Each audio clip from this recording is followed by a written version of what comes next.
Call this meeting of College Township Council to order Thursday, March 16th, 2023. All who can, please stand and join me in the Pledge of Allegiance.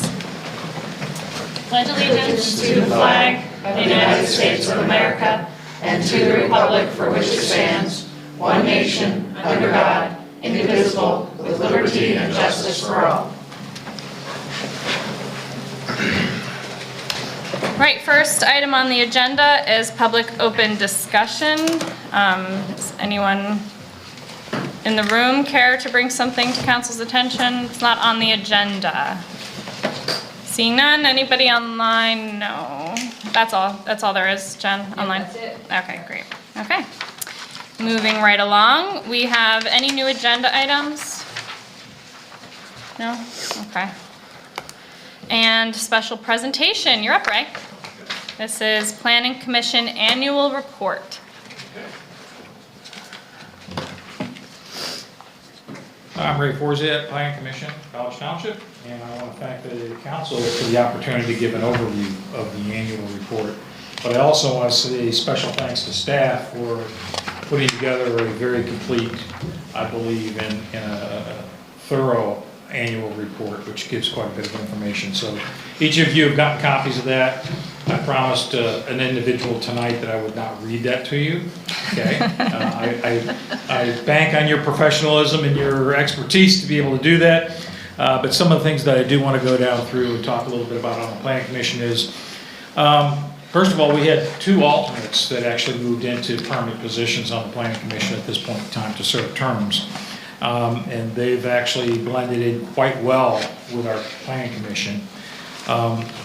One of the things that I think we pride ourselves on, I've been on the Planning Commission for a number of years, we have a very background commission. So there's individuals that come from, and with different experiences in work life and everything else. They come from different views, different scopes of life. They get to see things from a different point of view. And one of the things that we do try to maintain, and I try to maintain as a facilitator, is that we allow for a wider diversity of thought when it comes to conversations and what we do when we review plans, as well as when we look at ordinances and different options. During 2022, we did actually review 14 plans. Planning Commission made recommendations on 13 of the plans. One of them was a sketch plan with no recommendations on it, which is a review. And out of those plans, 7 of them were recorded. So, you know, we looked at it in addition to those plans and working with that end of things. We also, and this has been quite extensive over time, we completed 3 draft reviews of the pedestrian master plan. So that kept coming back, and again, I think we came out with a good tool that can be used going forward. And I think one of the best benefits that came out of that was the matrix that's used to score the method when it comes to a sidewalk consideration for a waiver.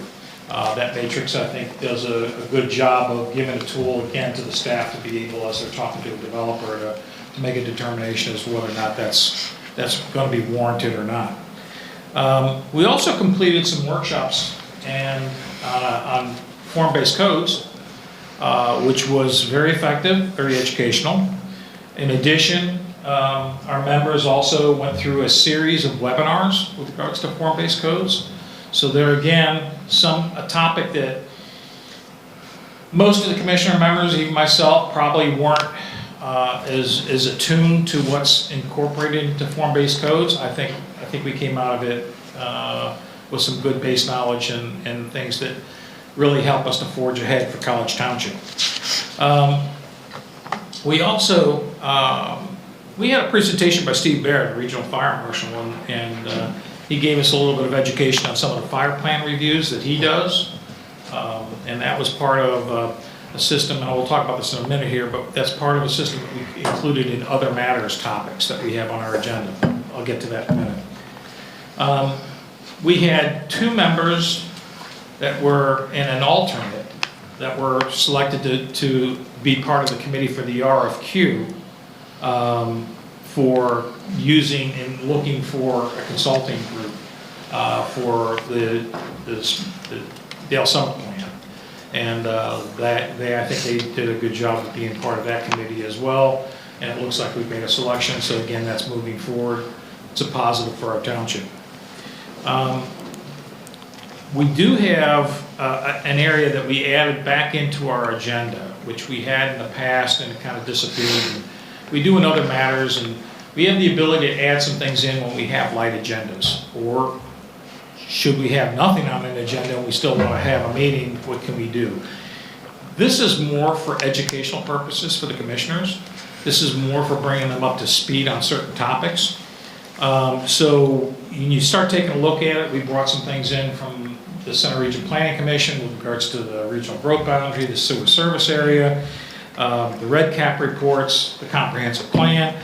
So it's one of those things, they get a wider view of than just College Township. But one of the interesting things that I thought was interesting, and I really think I'd like to pursue, even though it hasn't been remanded to us, and I'm not suggesting that you do that. Okay, I'll be careful of this.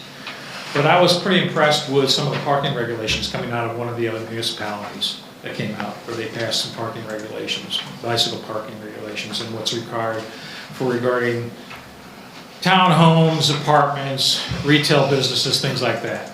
I think with some more, especially with e-bikes and everything else that's going on, I do think there's more and more pedestrian travel as well as bicycle travel. I think that might be something that we want to take a look at further throughout this year.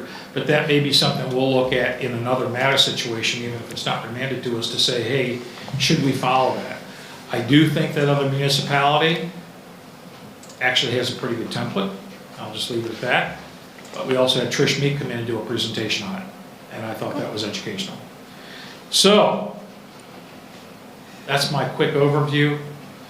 If you want me to continue to go on for the next couple hours, I've been known to be able to fill time, but I don't think we're going to do that. So, any questions, concerns? All right, questions for Mr. Forziat? Anything from this side of the table? Susan Dustin? No? No, I'd like to say thank you. I had a chance to come to your meeting this month, and I appreciate the work that you put in the detail and the conversations that you have. That helped me understand some of the issues that I'm looking at as a new council member, so thank you for that. Very good, thank you. Appreciate you attending. We try to encourage, it's one of those things, I'll be honest with you, as a facilitator, that's the way if I'm the chair, how I run it, is I ensure that the other members talk first on a topic before I interject my thoughts on it, because I don't want to lead that discussion. I want it to be open. I want them to feel comfortable. I want them to say what's on their mind, and if they have a difference, it's not all about everything is consensus. It's, hey, let's exhaust the conversations, and let's do what's right for the township and what's right for the individuals that live in the township. Thank you for that. Thank you. Rich? No comment. Eric? Sure. Thanks, Carla. Hey, thanks, Ray, especially for using your time to share with us stuff that wasn't in this this report we got. It was interesting. And a question for staff. Is this the first time we have received a planning commission report in this format? There was a short one put together last year. I don't know if in the past if it's been done, but it is a requirement in the MPC that the Planning Commission make an annual report to the governing body by the end of March each year. So that's why we're starting to. I just meant this format. I really like this format. Oh yeah, that was Sharon Myers. It is a different font for sure. Yeah, that was Sharon. She put that together. Yeah, I like it. Great. Good to know. Great. Thank you. And we on the commission felt that Sharon did a phenomenal job putting it together, structure-wise, format-wise, content-wise. We had looked at it a couple times. We had to prod a few people to put some of their backgrounds in there. Sharon can't write it all. But it was a great report, I thought, and like I said, I've got to compliment staff, because I'm sure a lot of the information came through that entire group to put that together and put it together in such a way that it's complete. And I will say, Mr. Forziat mentioned that to me even before the meeting, that he felt that Sharon did a great job putting this report together. So Yeah, she did. We will pass it on. Thanks. great. And thanks for saying the same thing, Eric, and pointing that out. All right, thanks for all your work and for bringing this to us tonight. Okay, very good, thank you. All right, that's it for special presentations. Next, we have reports. If you adjust your glasses, you will still see not Adam Brumbaugh here, but Mike Bloom sitting in for Adam. So thanks, Mike, for taking the chair tonight. I'll try my best to pitch it well in Adam's absence. He sends his regards and apologies for not being here this evening. Just a few things to highlight through the manager's report. Solar power purchasing agreement, as you know, we had that discussion. I did want to highlight that both the Water Authority and Council have provided feedback back to COG, 50% and 80% respectively, in terms of the initial power levels that they're talking about procuring through solar sources. So that's a starting point. As we talked about at the last meeting, certainly that's not the end of the discussion. When they develop a final contract and bring that back before each of the entities, that's kind of the decision point at that juncture. LTAC, you had that discussion last meeting. Thompson Woods Preserve, I know Adam highlighted that State College Borough had made their appointments to the governance committee at the last meeting. Did want to point out that today a doodle poll was sent out to all the members on both committees looking to schedule their initial meeting, and the plan is to host a joint meeting, ideally sometime here in early April, to kind of get together, start discussing some of the history and the purpose of each of the committees, and then set them on their path to start their work there for the future preservation and stewardship of the preserve. So I will continue to update that as that effort moves forward. Unfortunately, do have some bad news to share. I kind of gave you a update on that. We did find out this afternoon that we were not one of the recipients of a CFA multimodal award. It seemed like this round CFA did a good job of spreading the wealth. They awarded 155 projects. We were obviously trying to take a big bite at that apple with our grant request. Most of the awards were under $500,000. There were 4 here in Center County, so I'm happy to report that. But yeah, it's unfortunate, but do recall that we have a second application in PennDOT as well, and we'll keep plugging, and hopefully that one's successful in this iteration. Shentel franchise agreement will be talked about here later on this evening. Last thing that's not listed in the manager's report, and this is kind of a late breaking, wasn't able to get it into the report in advance. We did receive today a request from the food bank. As you recall, we just went through plan review on their building. They've asked for a letter of support from College Township. They're seeking grant funding through Representative Thompson's office and his work with appropriations for the building upgrades that they have proposed. So they had a pretty quick turnaround on that, so we wanted to report that out tonight and kind of get a collective head nod from council as to whether or not you were in support of council pushing out a letter of support. Head nods? Yes. Okay, great. All right, thanks. And that's all I have for the manager's report this evening. All right, thanks so much. Any questions for the sitting-in manager? All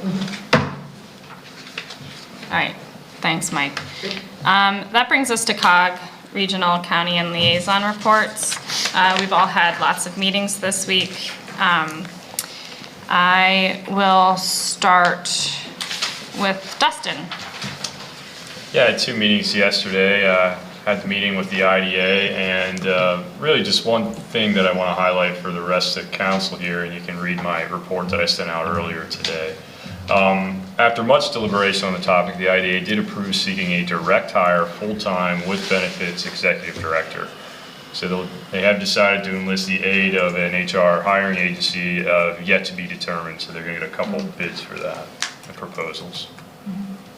And then my second meeting was just last evening here at College Township with Spring Creek Watershed Commission.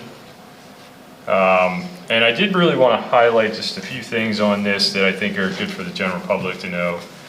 We had a pretty cool educational topic that happened at the meeting, and it was about the Center County CAP, which is a countywide action plan. And this is an action plan for clean water goals. Aaron Latavik who is a senior project manager for HRG Inc., gave us that presentation. She's working with the CAP. It informed us of countywide organizations that are involved in best management practices, or BMPs, and they're part of the watershed model to reduce nitrogen down into the Chesapeake Bay area and throughout.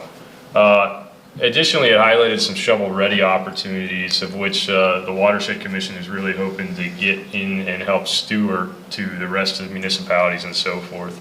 The presentation also informed the Commission of possible partnership organizations for things such as funding opportunities. So if residents would like to know or get more involved, you can visit the Center County Countywide Action Plan CAP site, which is part of the Center County site.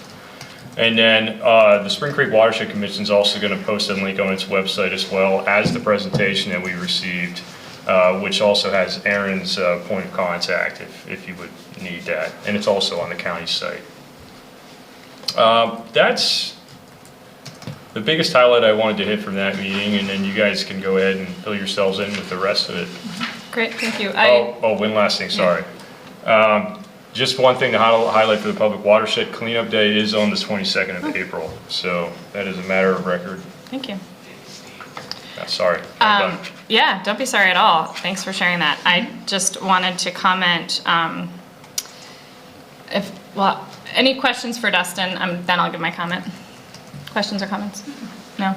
Okay, so I'm going to then actually segue right into my committee report, which is a little bit out of the order I intended to do, but based on your committee report, I thought this would fit. So the Climate Action and Sustainability Committee met March 13th, and we received a report from the CAP, CAAP, Climate Action and Adaptation Plan, Technical Advisory Group Committee Chair, Brandy Robinson. And one of the things she mentioned, and this is all I'm going to say because it's not written in my report, is that they have been kind of taking the CAAP, the CAP report, apart into its subsections. And they haven't touched the water section yet, but when they do, they wanted to reach out to Spring Creek Watershed Coalition, knowing that that's what you're working on. So unfortunately, your CAP and my CAP tie together quite well. It's too bad they're called the same thing. But look forward to that down the line, but to come. Excellent. For sure. But I will make sure that I send your report back to Pam Adams, because she might be interested to know what's going on there. Thank you. Yeah, absolutely. And then just one other item with the Climate Action and Sustainability Committee is a question about any of those of you who are going to attend the Pennsylvania State Association of Township Supervisors Convention coming up, where Center County will have 2 resolutions put forth, one of which, though, speaks to authorizing community solar facilities. Jen Snyder, thank you so much, Jen, was good to attach our actual submission for that resolution to the Resolutions Committee, which has a lot of information about it, and Pam's willing to put together another sort of info sheet if anybody's willing to speak to that. Any solar-minded College Township members, reach out to me if you're interested, or you could team up, maybe a little tag team effort was good, because I will not be there, unfortunately. It may not be needed. That's true. If they don't, if It may just, exactly, the motion may just be made and move on, or somebody may have a question about it, or, yeah. Thank you for pointing that out, Jen. Yeah, that's true. And then the rest of my committee report is written for all to see.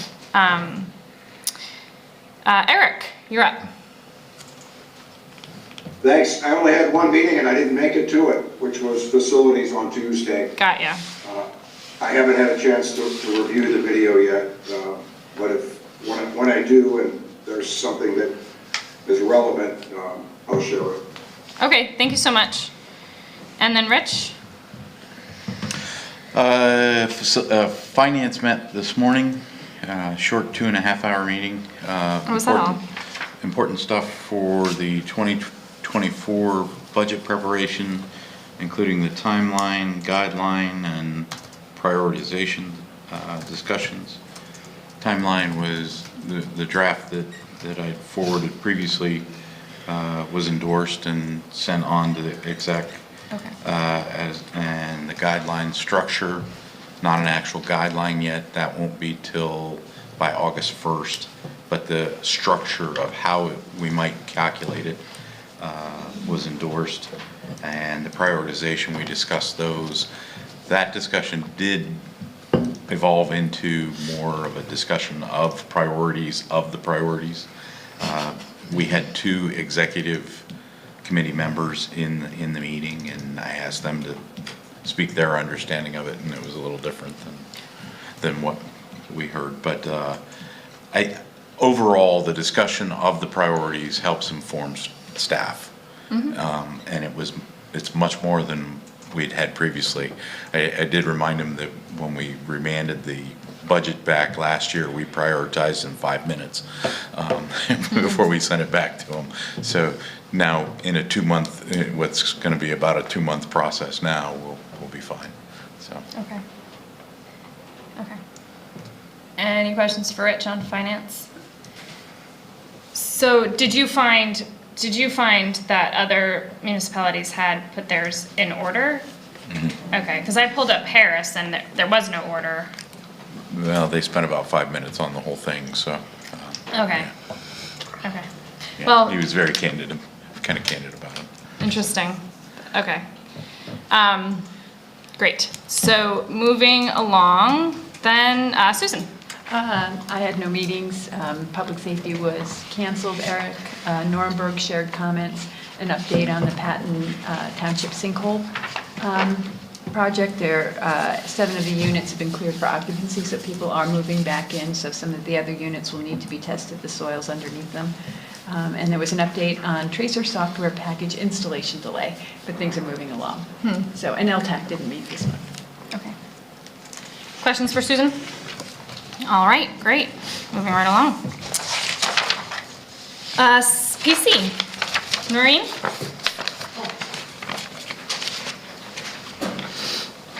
Should I go there? Yeah, please. And you can adjust the mic however you need to. I think I might be a little shorter. Maybe than Ray, I don't know. At the meeting, we went over the official map, and the township GIS technician attended to help us with this and explained the map and the application that was developed.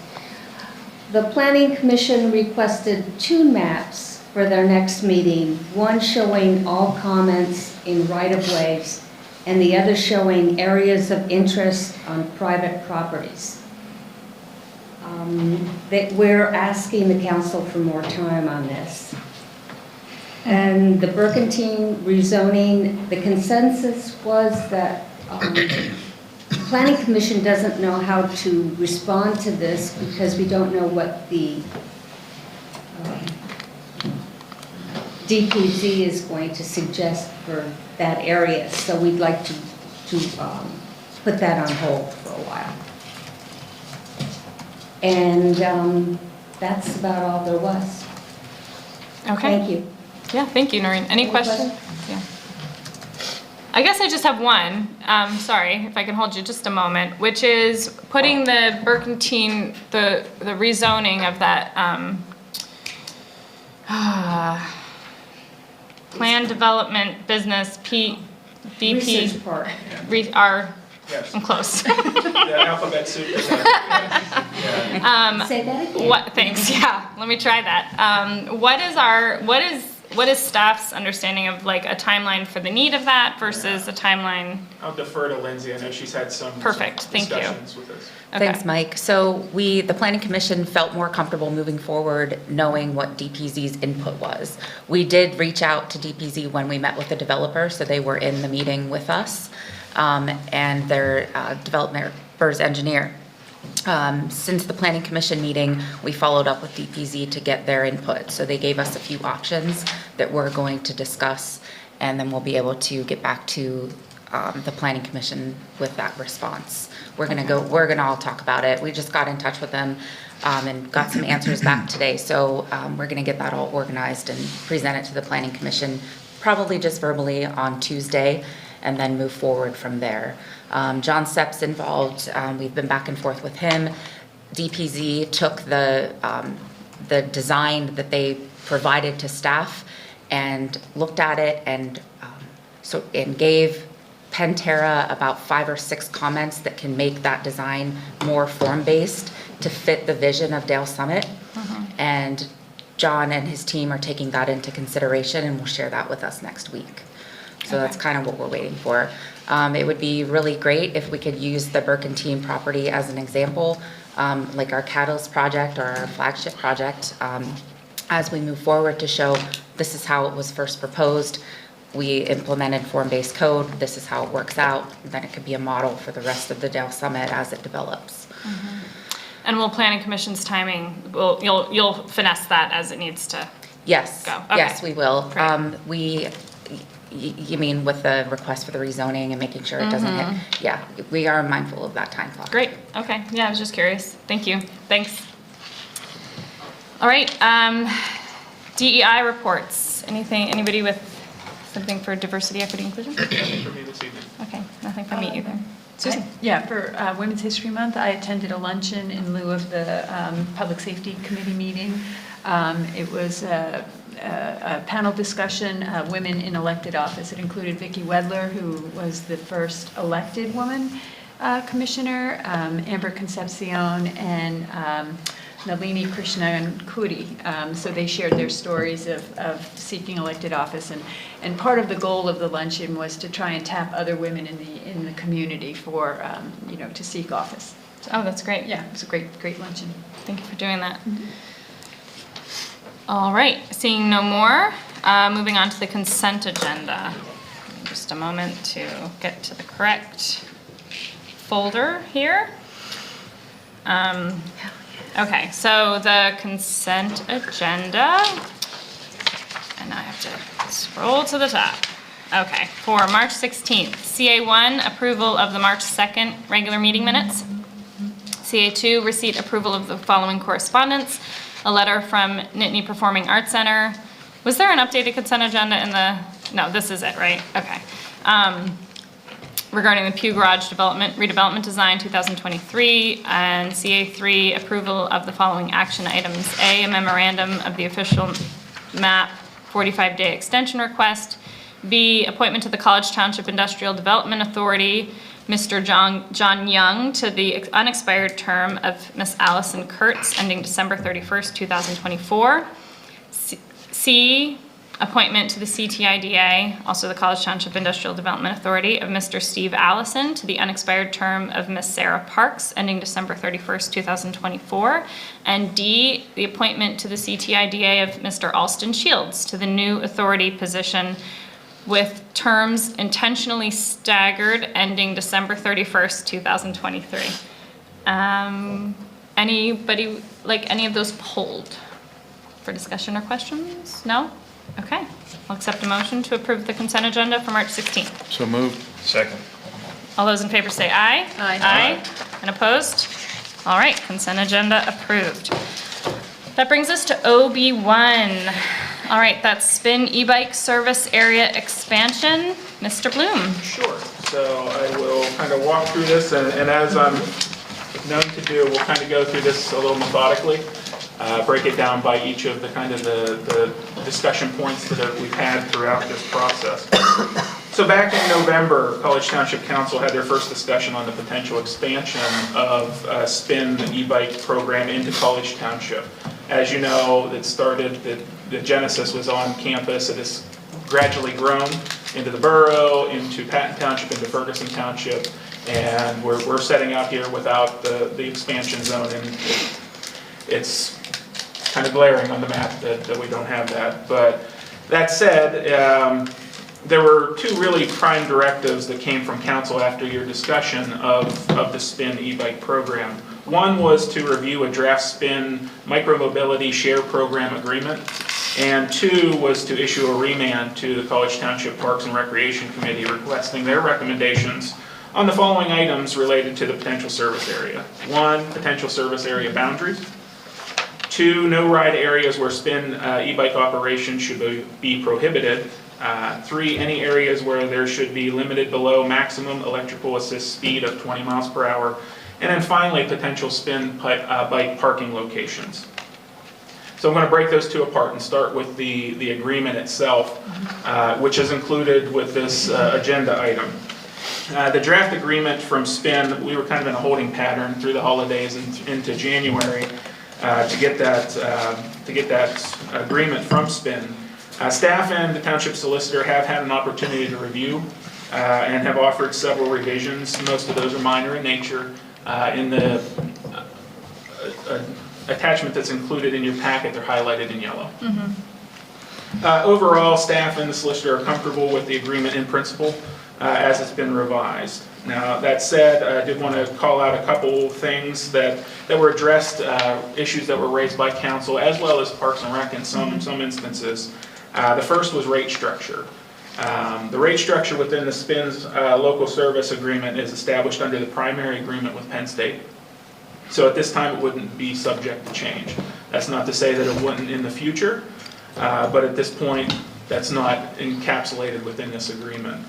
It is noteworthy that a couple members of Parks and Recreation Committee did express serious reservations and concerns about the rate structure that SPIN is utilizing here locally. And I'd be remiss not to acknowledge we do have a couple members of Parks and Rec here.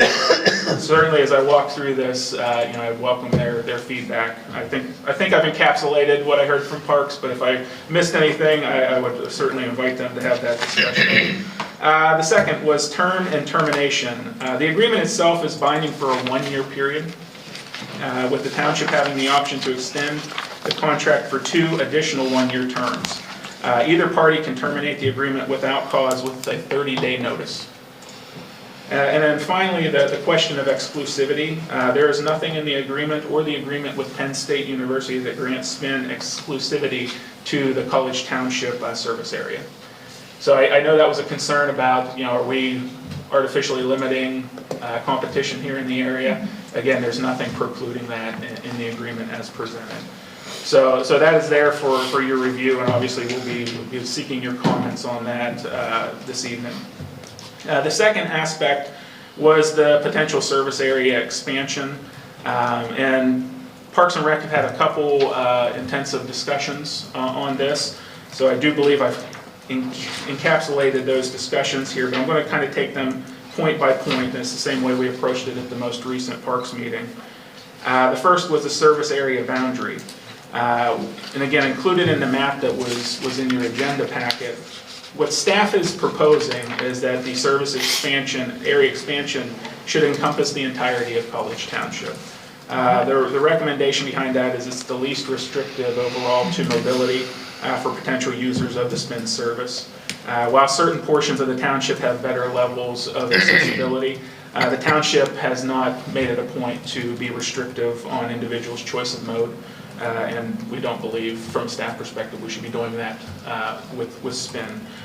From Parks and Rec's review, there was a general consensus and agreement with that approach to just have the entire township be a service area. Now, there are a couple no-ride areas that we'll talk about in a little bit more detail, but I wanted to stop there, pause, and kind of gauge what council's feelings were on that item. Okay, I'm going to just let Mike run this portion, so if you just... Sure, I'm just going to go around the horn. And, sure. Susan, if you had any... No, it makes sense to me that the entire township would be part of that then. All right. Justin? Talking service area, not racks yet. Just service area, yeah. My only question about the service area, and I do apologize because I brought the wrong hard drive to look at is that included in the contract and what we saw? Is that part of it? It'll be something that we talk about with SPIN. Yeah. And ultimately, kind of the spoiler alert tonight is what we'll be asking of council is to continue these discussions with SPIN. It's not to execute anything at this point because there are further discussions that need to happen.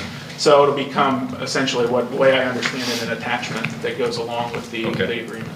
Okay, thank you. Yep. So. Yeah, Parks and Rec comments and recommendations are good with me. Rich? Agreed, as support as indicated. Last but not least, Eric, any comments? Yeah, are we taking questions now on what you just talked about, or the agreement, or both? I guess I probably should have paused after the agreement before I went into this area, so I would take questions, Eric, on either of those, honestly. Okay, they're brief. First, just a comment. I'm surprised, this must be a pretty lean operation. I'm surprised they're only one-year contracts with single-year extensions. Question, under the no ride, is this the time to ask that, or are we? I'll get to that. I'll get to that one at the next point, Eric. Right now, it's just kind of that larger service area expansion. Okay, no, I'm good with that. Okay. All right. All right, sounds good. I'll Thanks. hold my other questions till it's time. Okay. Yeah, kind of, as we do a little bit deeper dive into the discussions, that next part is the no-ride areas. These are areas on the map that basically are restricting the use of an e-bike within them. What staff has proposed are areas that are primarily environmentally sensitive or have some form of covenant or restriction that limits bike use. And there were 4 locations that were designated or identified by staff as part of their proposal. The first was the Thompson Woods Preserve, with the exception of the streamside path. As you know well, Thompson Woods Preserve has covenants that run with the property that basically restrict bicycle use into the preserve, with the exception of along the path that is designated. So that was the first that was identified, and I will get to a concern about that here in a little bit. The second being Millbrook Marsh, and again, that's with the exception of those designated bike paths in and around the property. Third is Mount Nittany Conservancy properties. And finally, the state corrections properties. Those were the 4 that staff identified. Just to encapsulate the comments received by Parks and Rec, while there was some general consensus with the locations, there were some comments. The first, there was a committee member that noted further evaluation and discussion was warranted with Mount Nittany Conservancy about their properties before entirely restricting them. So that would be another discussion to kind of enhance and make sure that we're not restricting places where use may be an opportunity. Another committee member offered that the Oak Hall Quarry should be designated as a no-ride area. Look to the members there in the back if they have anything as I go through these. In terms of the concerns about both Thompson Woods Preserve as well as Millbrook Marsh, one of the members particularly noted that there was concern about the level of precision associated with geofencing, and specifically that they may not be accurate enough to be that finite with the geofencing to a 10-foot path. You may be looking at more of a 30, 40, 50-foot swath as opposed to 10-foot. That was a great point, one that we wanted to make sure that we drew to your attention. And one of the things that staff would encourage as part of that is to continue and investigate that discussion with SPIN. Should you support those restrictions and do some basically beta testing to see exactly how finite we can get with the geofencing so that we're not causing accidents unintentionally. Someone's riding along the path and for whatever reason the satellite has a glitch or is kind of off alignment, and they get a shut-off of their e-bike while they're riding. That's the last thing, obviously, we want to see happen there in that instance. Several members also noted that any location with geofencing should have corresponding signage alerting the users that their e-bike will be deactivated as well. So for the no-ride area, that's kind of the encapsulation of what I heard from Parks and Rec.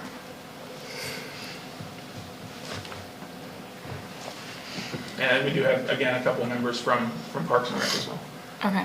So I'll leave it to your discretion when you want to call them up. Yeah, let's have council's feedback on your no-ride areas first. Okay.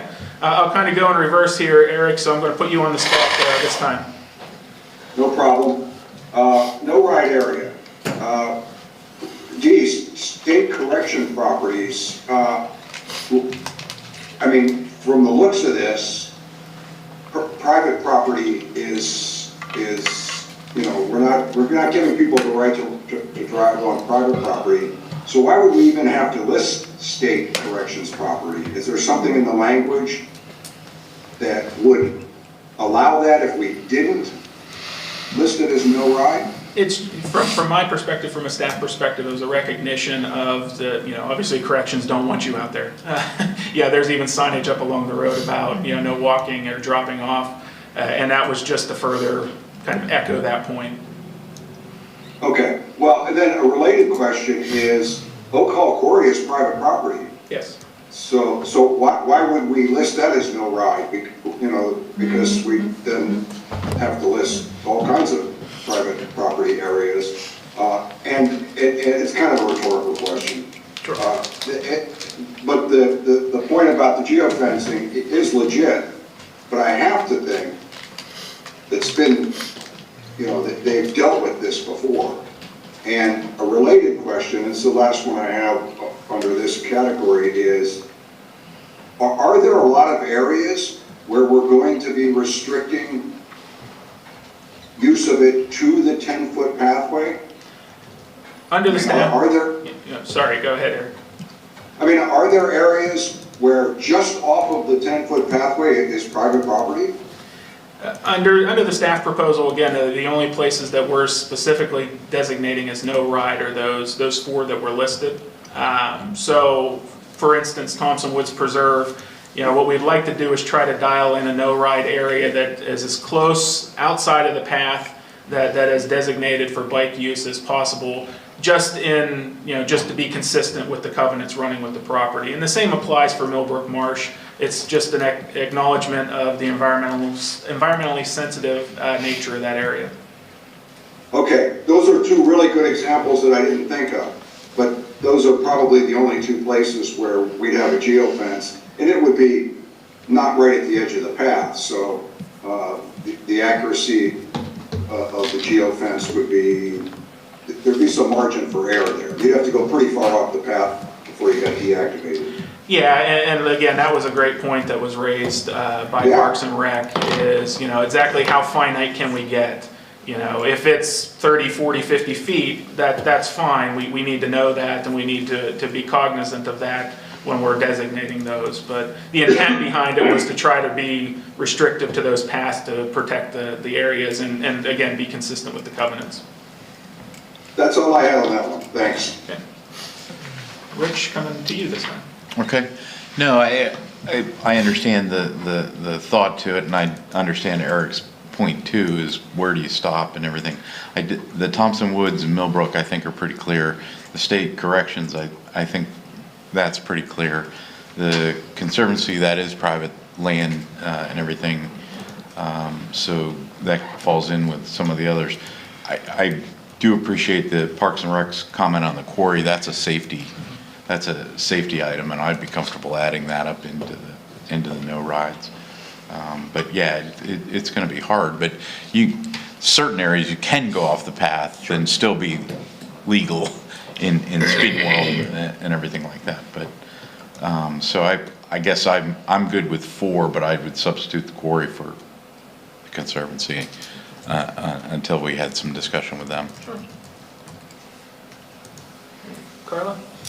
Yeah, I don't object to any of the comments made so far. I too understand completely Eric's point. I thought the same thing, Eric, about isn't that private property? Why, but then to Rich's point, furthermore, you think, well, there's really nowhere else that's wide open outdoor space that's a serious safety concern. Yeah, so I see it. I don't have a strong opinion one way or the other. I agree with the comment about, check with Mountain Indian Conservancy to see what their thoughts are. The one question I had was about the comment Parks and Rec made about signage. I personally am not interested in adding more signs to help figure out where their bikes need to be. I did a little research and these bike sharing companies themselves say that the best education is the app. Keep it on the app. I think they've probably hit this before. You have to start the bike with your phone.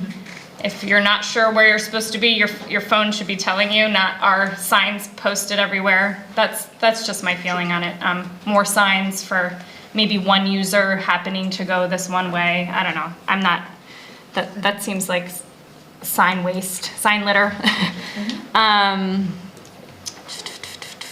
I can't even read this note of mine.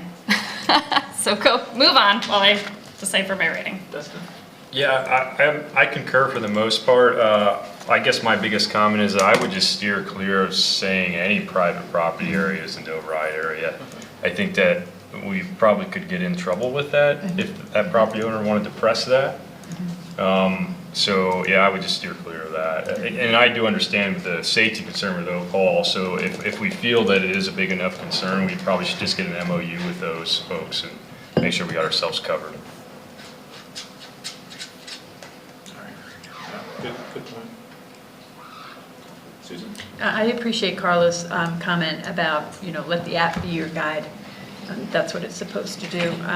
And I think the other thing, you just brought up the point, Dustin, if we list one or two private properties, where do we stop listing private properties, and does that leave us liable if we didn't include a private property that somebody's injured on? So I think, doing away with, mention of private property and sticking with what the township properties are and defining that makes better sense to me. I saw a hand raised Great. in the back there. So. Okay, thank you. Yeah, we can open it up. Most of you know me, but my name is David Schulte. I'm the College Township Parks and Rec Committee. And this year I'm actually vice chairman. We'll position in a few years. Just to supplement, okay, what you folks are saying. Our general consensus was, I think, that we should ask the Conservancy before we say he can't buy it like that. Okay, that was where that came from.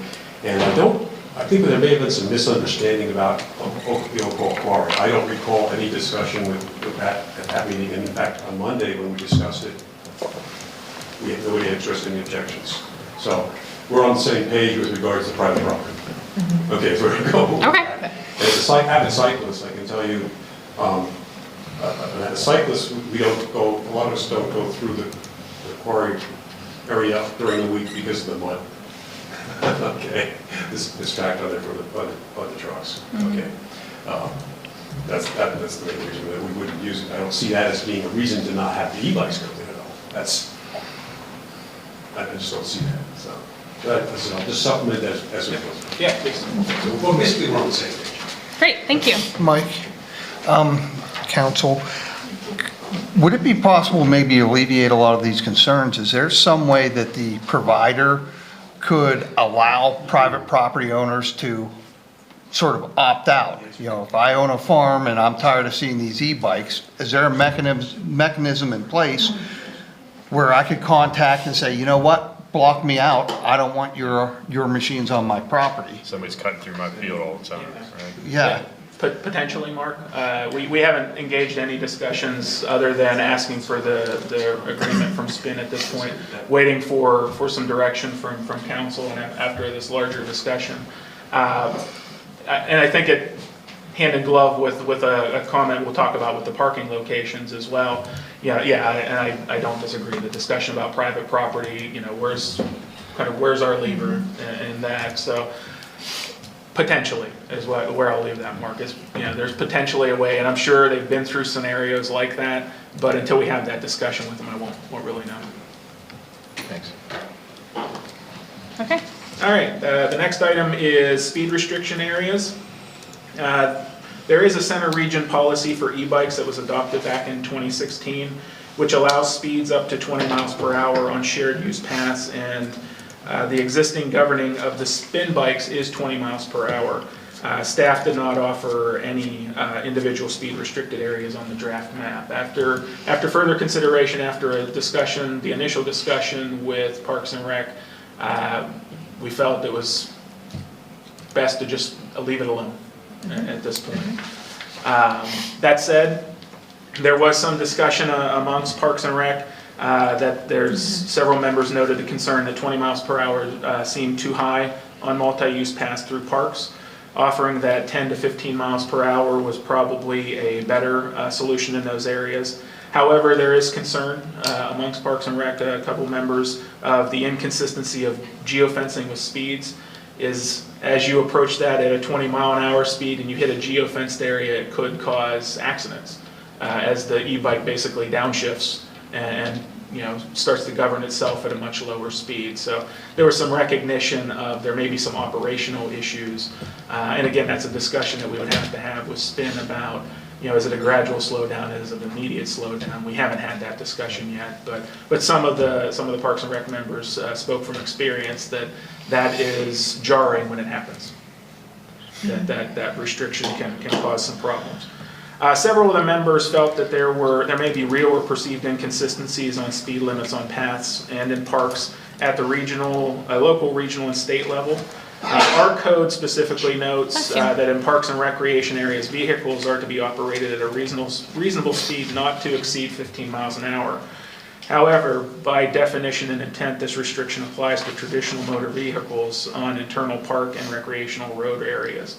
As we've done some additional looking through beyond the aforementioned center region policy, I wasn't finding anything. So, I'll continue to comb that to make sure that there isn't inconsistencies. If there are, and the recommendation is to go to 20 miles per hour, then that's something that we would have to work on here at your level. The standard set for state properties is 20 miles an hour for e-bikes, which several members recommended that College Township adopt. And there was, to an earlier point, some of the members expressed some potential township liability if an accident should occur on an e-bike in a park or municipally owned property. So I think I captured most of the comments at that point. So kind of following our pattern here, if Carla, if you're all right, I'm going to start around the horn for council. Great. Susan, I'll start back with you. Yeah. The only concern I had was the inconsistency in the speed, that the state speed was set at 20 miles an hour, and then the township, and there's a little bit of a gray area with the motorized vehicles versus the e-bike. So that seems like something that needs to just get caught up, because that was probably done before e-bikes were part of the vehicles in use. And then the other question I had, to the point about liability on township property, at what point does a biker assume responsibility for things like the change in speed? Right. I'm not familiar with this. You all had conversations back in November, so some of this might have been answered before. But how do you balance the user's assumption of liability when they use this? And is that in the contract?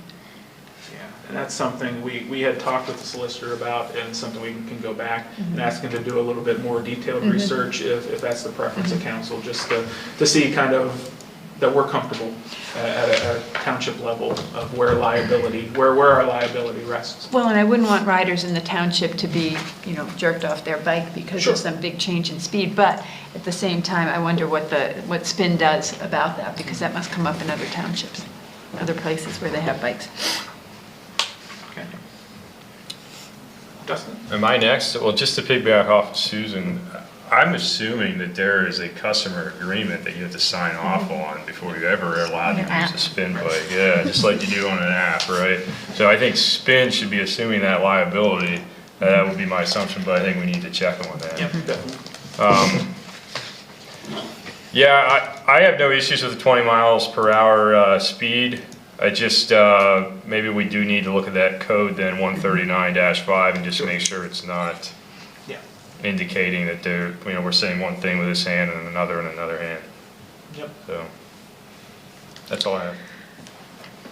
Yeah, I agree too. That was written without e-bikes in mind, and that if it's something that needs to be updated. I have a vague recollection, Mike, that Trish and Pam have crossed this path already. And that there's 2016 discussion was part of it. Yes, I recall this actually having come up before, so you might just want to give them a ring and see how they navigated it. I actually wonder if e-bikes are defined as not a motorized vehicle somewhere, and that may have already fixed the problem. There's definitely some definition discussion there. So I can certainly work with little institutional memory. Yeah.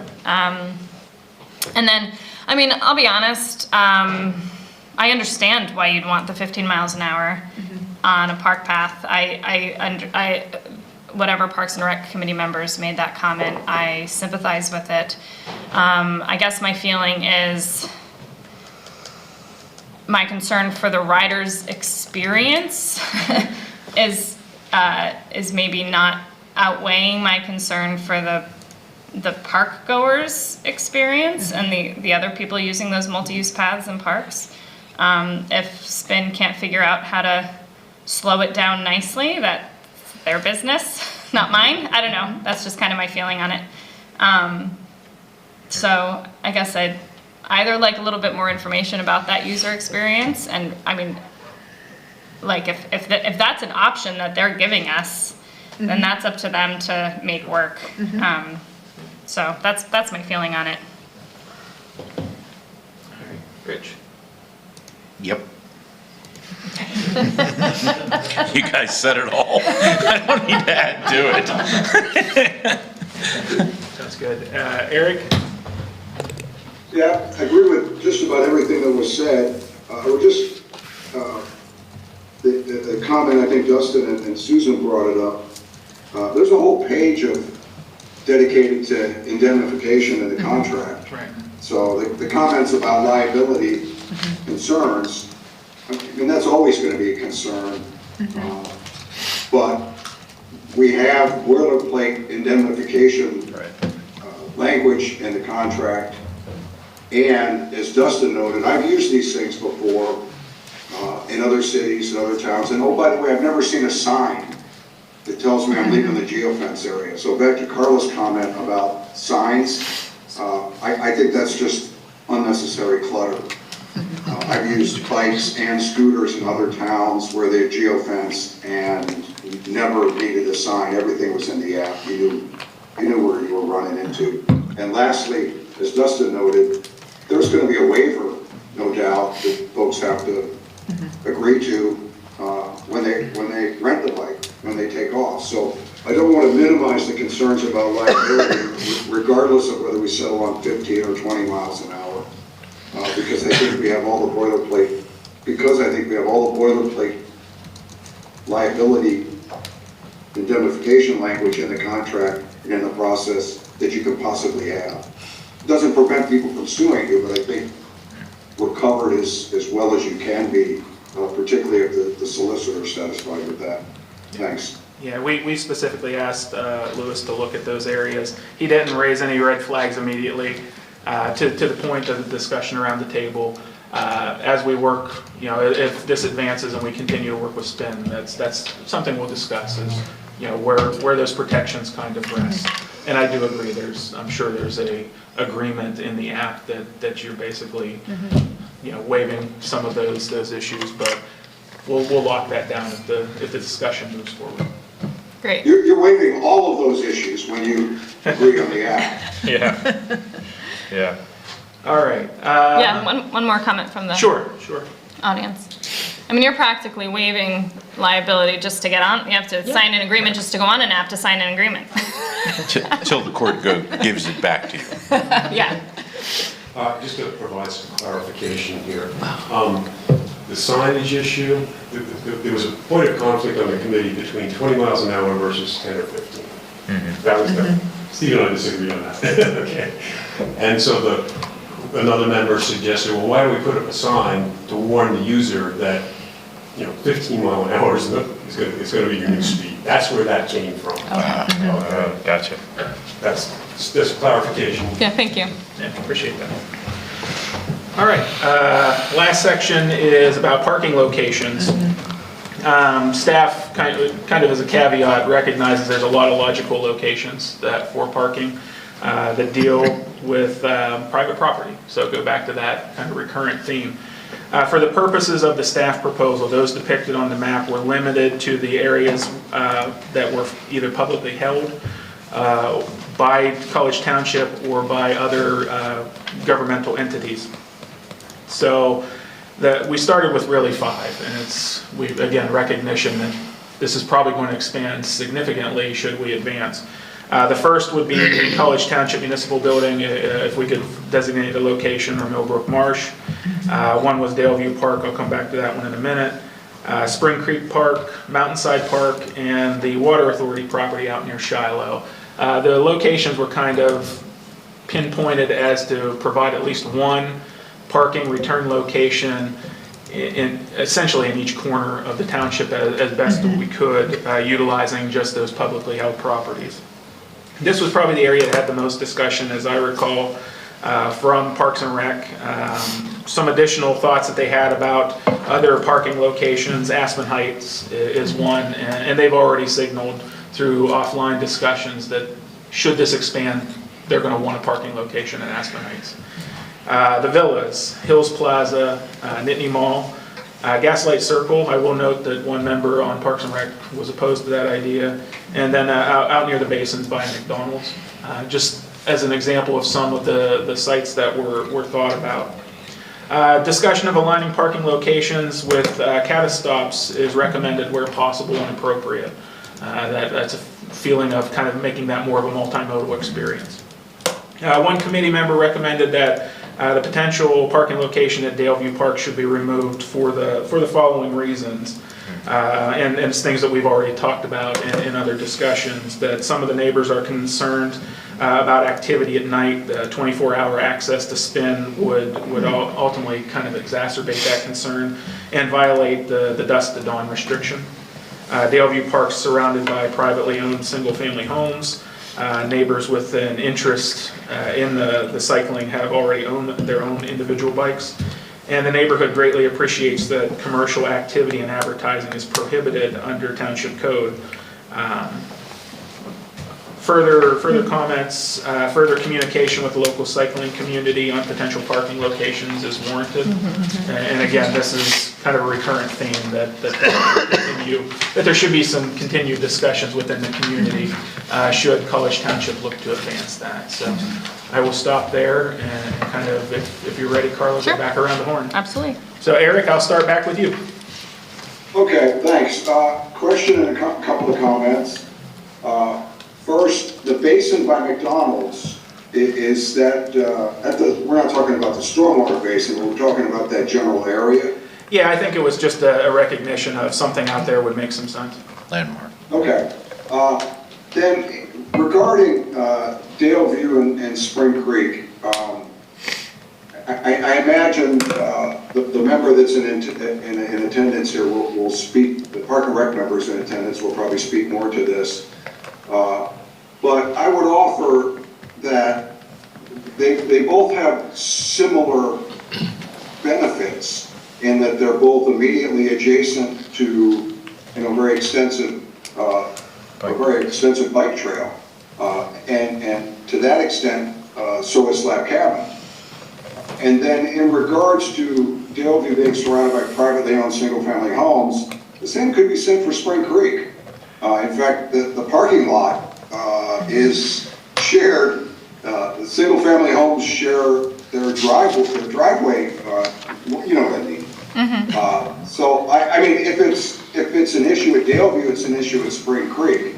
Personally, I like the idea of both Daleview, Spring Creek, and Slab Cabin being included for the same reason. It's access to the bike trail.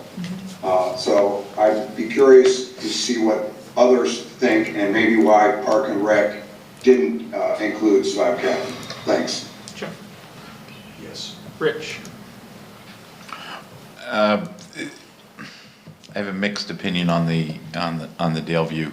I just think from a mass, as far as a park, I don't know that I wouldn't put them in the same category as Spring Creek. I agree with Eric's thoughts on the bike trails, and towards that I also thought about Oak Hall as a destination, and then maybe Fogelman. Yeah, Fogelman I also Fields. like Fogelman. It's school district property though, so that gets a little hairy. Okay, all right. I thought Fogelman was. The old one is ours. It's ours. Yeah. Yeah. Oh. Yeah, up on top. Up on top, okay. Right. People I going figured to that's play why it in was it. left off, I just figured you, yeah. Right. No. So I'd like those maybe in place of, and the other thing from my understanding, I mean, we're going to open the township up as as a resource. Spin's gonna go and talk to individual property owners of where they think it would be beneficial Right. to be. They're gonna go to once we open the township up, then they're gonna go to the Nittany Mall and say, hey, I wanna do it there. I wanna stop here. Yeah, and it's a good point, Rich. We haven't leaned on what they've seen as an operator yet. Yeah. But I would concur that Spin's probably, as they look at this area, you know, again, should you want to pursue this, as they look at this area, they're going to be able to help designate spots that make some sense. So this was staff's kind of first push at potential parking locations tied to what we own. Sure. But there's obviously going to be more attractive spots on some privately held properties, and the Nittany Mall, out by the Giant. Hills Plaza. Yeah. I mean, there's gonna, I went through this in the borough. Yeah, That was my experience. They approached us and said. Yeah, it's kind of an organic conversation that happens. with Yeah, them. because they're listening to their customers too. Their customers want to go to that, so they want to be able to leave the bike there. Yeah, one point that I will add too is I would expect the parking locations to be fluid. As Spin comes in and operates, they provide the host municipality with a dashboard that shows kind of what routes are being used and where those activity centers are, kind of that heat map principle that we talked about. And as that develops, then that further informs what the service area looks like moving forward. And then finally, I think the comment of tying catastops to it, it's just a natural flow. I don't know if we have facility or, the land area to do it, but from a conceptual standpoint, it certainly makes sense. And can I go next? Please. Because my comment jumps right off of that, which is the benefit I see two benefits to parking locations at the parks. And that's, especially parks like Spring Creek, but also, honestly, also Daleview and some of these smaller, more neighborhood parks, and that's providing the bikes to that surrounding community who needs it. I know we can say that those who want to bike have the bikes, but that's not always true. That's an assumption. Those who have the bikes have the bikes. Those who are on the road biking now have the bikes, but you're making an assumption there. So that provides a centralized location for the neighborhoods near the parks to have some access. Do I think 20 bikes need to be parked there? Absolutely not.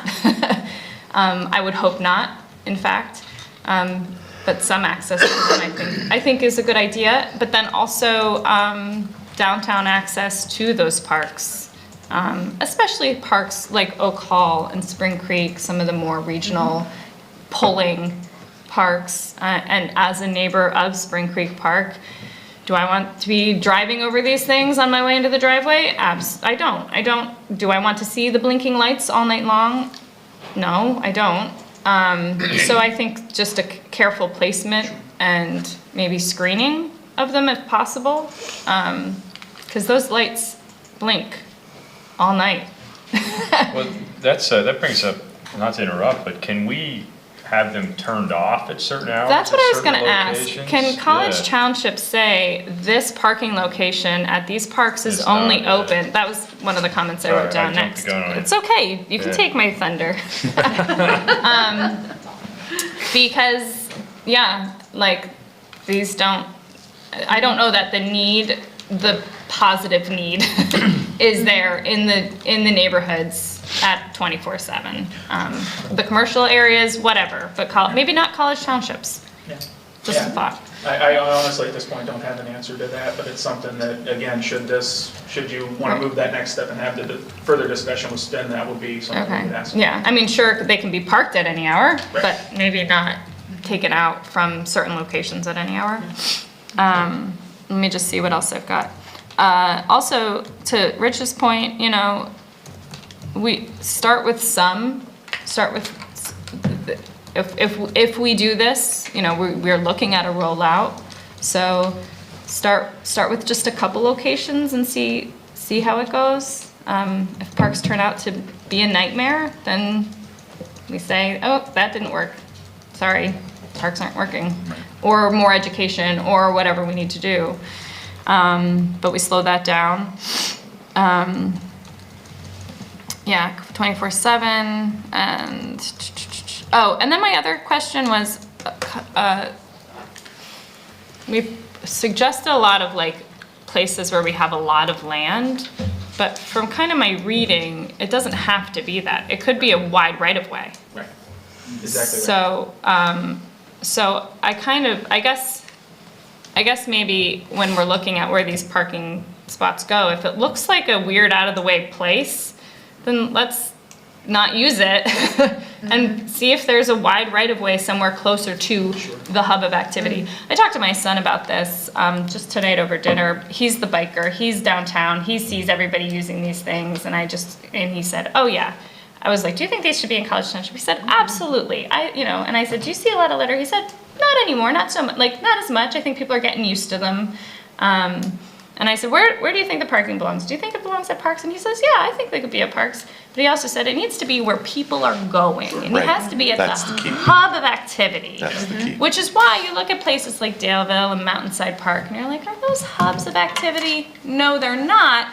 But they might be starts of activity for those residents.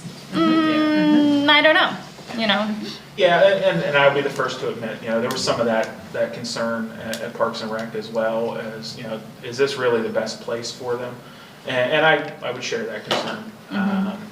We kind of self-restricted where we placed them as kind of initial starting point for this discussion. So everything that's been raised so far, I think, is excellent points. Okay, yeah, those are just my, Just a follow-up on that. I mean, they have a very rigorous system where they move the bikes around where they're going to make money. Right. Right. And so your one that's sitting at Daleview, it won't be sitting there very long. They're going to relocate it somewhere where they Got feel ya. they can make money. yeah. And so, Unless somebody every day is using Unless it to somebody every commute. day. Got it, okay, right. It'll kind of self, Yeah. level, Yeah. self-level. Self-level. It's self-leveling, yeah. Yeah, one of the Well, things not that- really. There's a guy in a van. He works his ass off. well, and I did just want to point that out. It's like, okay, this isn't entirely, like, there is somebody driving fossil fuels around all day vigorously, making Yeah. up for some of that fossil fuel savings. Right, one of those other filters, and I neglected to mention this when I started, was recognition of having the ability for them to get in there and service the parking locations as well, because as sure. bikes are, batteries are dying out, or they need to shift for demand, they need to be able to get access to the bike. So we're trying to keep them in places where there's accessibility Where there's for somewhere them they can. too. But again, all of this is great because I think, that's going to feed the discussion, and them, obviously, as the operator, are going to be able to tell us a little bit, inform us a little bit more too as to Of what course. makes sense. Right. And certainly that discussion of private properties is going to be something that they would drive, that we don't want to kind of take the lead on. Right, and the only final thing I'll say is I've heard a bike beeping away. At some point they beep, I don't know what was wrong with it, but it was laying in a yard, beeping in the borough. It was out of a parking area. And yeah, so somebody ditches this thing in your yard, that thing is beeping constantly. And I just thought, ooh, I just would want to do something to that bike if this were in my yard. So, I mean, it's got its risks. There's pros and cons. So I appreciate that year situation. I would hate to like knee jerk and not give it long enough to sort of settle in to the culture, but yeah, but that year is nice. And that 30-day Yep. no excuse needed, we're done, also kind of nice. Dustin? Yeah, I am concurring with a lot of what is said. It's kind of on the note too, where they kind of understand, as a business model, where those hubs are. Why would we restrict any parks, right? Any of our township land. Why we say, hey, if you feel like that's a good spot to put your bikes, put them there. Just don't put any more than 3 or 4. I don't know, One thing I would offer, though, as kind of the hub idea that would serve Lamont as a hub is the post office, and we own that land. Yes, Yeah, real good one. yeah. And that's pretty close to the Cata stops, too, not too far. Oh yeah, that was another thought we had at dinner tonight, was the idea of the Mount Nittany Conservancy and the parking up there. We have a lot, that's a parking congestion area, speaking to need of alternative ways to get to So hike Mount Nittany, it's just a thought, but again, that Yeah. pros and cons. Yeah, and, and that's what I was Our kind of shell pit? thinking. Our Or shell shell pit. pit. Yeah. Yeah, I mean, I think the post office could offer that hub for a lot of that. Hike up that from there, Like yeah. if you if you come to the post office, you can get your bike. If you want to ride it up the mountain, you ride it up the mountain, but you return it back to the post office. You gotta pay per minute. Yeah, Every minute you're hiking Mount Nittany. yeah. Yeah. Or, the same thing with Mountainside, You wouldn't be built for that. Oh, you're not built for that? only if you're riding it. Oh, come talk to that. That's interesting. I didn't realize that. All right, I'll speak for a second. You brought up a couple things that I meant to. I'm Steve, I'm on the Park Commission, and I subscribe to virtually every bike service in the world. I've traveled the world, I've used probably 40 of these systems at this point, and I helped site New York City's city system. So no one will use them in the parks. If we put them there, the company will move them out. They might want one or two in Spring Creek. I brought this up before. This is not where people go to rent bikes. They're gonna rent them for 3 places. Where they've been drinking and don't wanna drive home. That's a quarter of the rentals. The second thing, and the biggest one, is where the bus, where you can see the bikes from the bus, people will get off and take the bike for their last mile.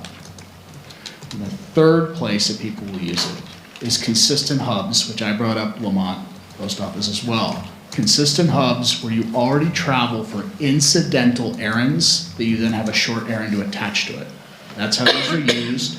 And having been through New York City's development of this whole thing from start for the first 6 years of the operation, that's where they all ended up. A few of them ended up in a few other places. To answer your question, the reason Mount Nittany ended up there, they have a no bike policy already and a sign. And as a courtesy, I just thought, well, we should, since I know that that sign is there and I deal with them all the time, I said, put that on there because they already say no bikes. And that was the only reason that's there. And then how these work, yes, there's really not a lot of liability concern. If you have the app and you're signing up to do it, you're accepting that you're gonna use it in a reasonable manner. The moment you get off the bike, you just hit your phone and you're stopped being billed. Now, someone may take that bike and ride it away, or you can put it on park and reserve, which are billed generally about half rate, although our local contract doesn't. And I'll say this again, I'm a massive advocate of e-bike systems, and I have never seen one as expensive as the one here. This is like literally in the world, the highest rate I've ever seen. It's crazy, which I'm sure they're very happy about. But other than that, are there any other questions about this? Oh, and the last thing that came up earlier, the way the satellites work, and you've all had this experience, you're on the freeway, and all of a sudden you're in a car, and you know you're on the off-ramp, or you should be on the off-ramp, but you're not, and yet it doesn't know that in your GPS. The bikes are the same way. So I warned everybody, the reality of is when you're on these bikes, you're on the bike path, but the satellites are traveling overhead, and it may think you're 30 feet in either direction from where you actually are. So the narrowest you can geofence is about 30 feet from a center line. And if you try and make it narrower than that, then although you're in the path, the satellite will think you've It wants you riding in the creek. Yeah. So you have to make the geofences wide enough that just the reality of the way low Earth orbit satellites work, they know where you are. Thank you. Yeah, You're welcome. that's great Are there any other information. questions about Thanks, this? Steve. Well, if it's like cell coverage in Lamont, then we're gonna have to. No, it's GPS based. That's all I have. Well, thanks for those comments, Steve. That was very helpful. And I didn't really, I mean, I agree with most of the comments that I've heard. And it's been helpful to me to hear the conversation because I hadn't thought about how they would expand this into public or privately owned properties. The only thing that I could think of is I would like the township to encourage the hospital to take a bike rack. I think we've talked a lot about the change in the campus. And I know for a fact that a lot of my patients are students and, you know, the bus doesn't always come on time. They need a bike to hop on to get back to class. And they're often Ubering and they don't have the money for that. And I think that would encourage people to access the hospital, which is going to be difficult to access. We only have one route up there. So the fewer cars we have Wouldn't it be going nice up if we had there- another? It would. But I think in keeping with a lot of what we talked about, with the campus being a walkable campus, or, you know, a campus that's easier to move around, an e-bike rack up there with encouragement from the township would be great. Mr. Spoonamore's comment about drinking did remind me when Eric mentioned Slab Cabin, the benefit to Slab Cabin I could see is its proximity to the brewery and the other place. The two, whatever, I don't know what they're all called. But I will say my only concern about that, and I always get this mixed up in my head, I've walked this, I've biked this, I've done everything, but I don't usually do it from Slab Cabin to the brewery. Do you have to cross the bridge over the highway to get from Slab Cabin to the brewery? No. No, okay. I went to Lamont Elementary School, so I don't remember where Slab Cabin is versus where Lamont, the school, yeah. Anyway, I always forget where you have to cross the bridge. Yeah, they're all on the same side of the highway. They're all on the same side of the highway, okay. But I will still say that bridge's walls are low, and when you're biking, your center of gravity is high. And I mean, I ride a medium-sized bike, and it's terrifying for me, but you know, I just sit in the lane a bit. But I do have a genuine concern about e-bikes. They're heavier, so I guess they wouldn't necessarily tip. But I just have a concern about bikes and that bridge. I just have it. So if there's ever a grant or an opportunity to put up a rail. Well, actually, PennDOT is having a meeting. Is that next week, the 22nd, I believe? Yep. They're doing some rehab to the bridge, and I'm planning on bringing up the railing. Now, they might say, yeah, whatever, but I am going to. Okay, thank you. Perfect. Yay, staff. Holding our hopes for years till opportunities come. Anyway, that's an aside. Thank you. Well, I appreciate the comments and the patience as kind of we walked through that, but that was the best way I could think to kind of methodically walk through. What we were requesting of you this evening was exactly what you gave us. Some comments and direction on both the share program agreement as well as the service area and the mapping of potential parking locations. Once you're comfortable with where we're at, then the next logical step is to start those discussions with SPIN and kind of have that broader discussion of fine-tuning the agreement to what, you know, address the concerns that were raised, as well as the map, and have them infuse some of their thoughts and expertise as an operator into this as well, with the ultimate thought that eventually we will bring that back to you as council for final authorization to execute the agreement. And again, that's should you want to continue down that path and pursue this. Okay. Mike, can we get the Penn State agreement as the original agreement as well on the next time we see this? Sure, I can make a request for that. Yeah, I mean, because, right, our agreement's referencing that, we should really have that document too. And did we or did SPIN write these recitals at the top of the agreement?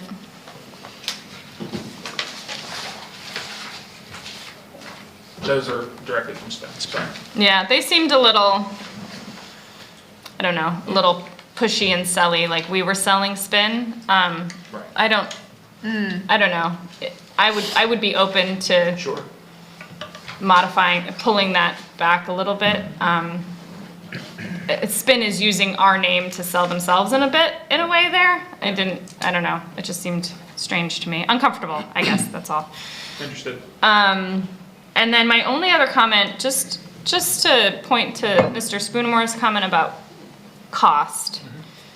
So I Googled Ohio State University SPIN, and they're more than 25 cents an hour, and they were actually more expensive than what I was looking at for us. But the only thing I wanted to say was if the borough, you're looking at shorter distances, and if they want to expand into these townships, you're looking at longer distances and longer times of having these bikes and fewer racks because it's a much bigger space.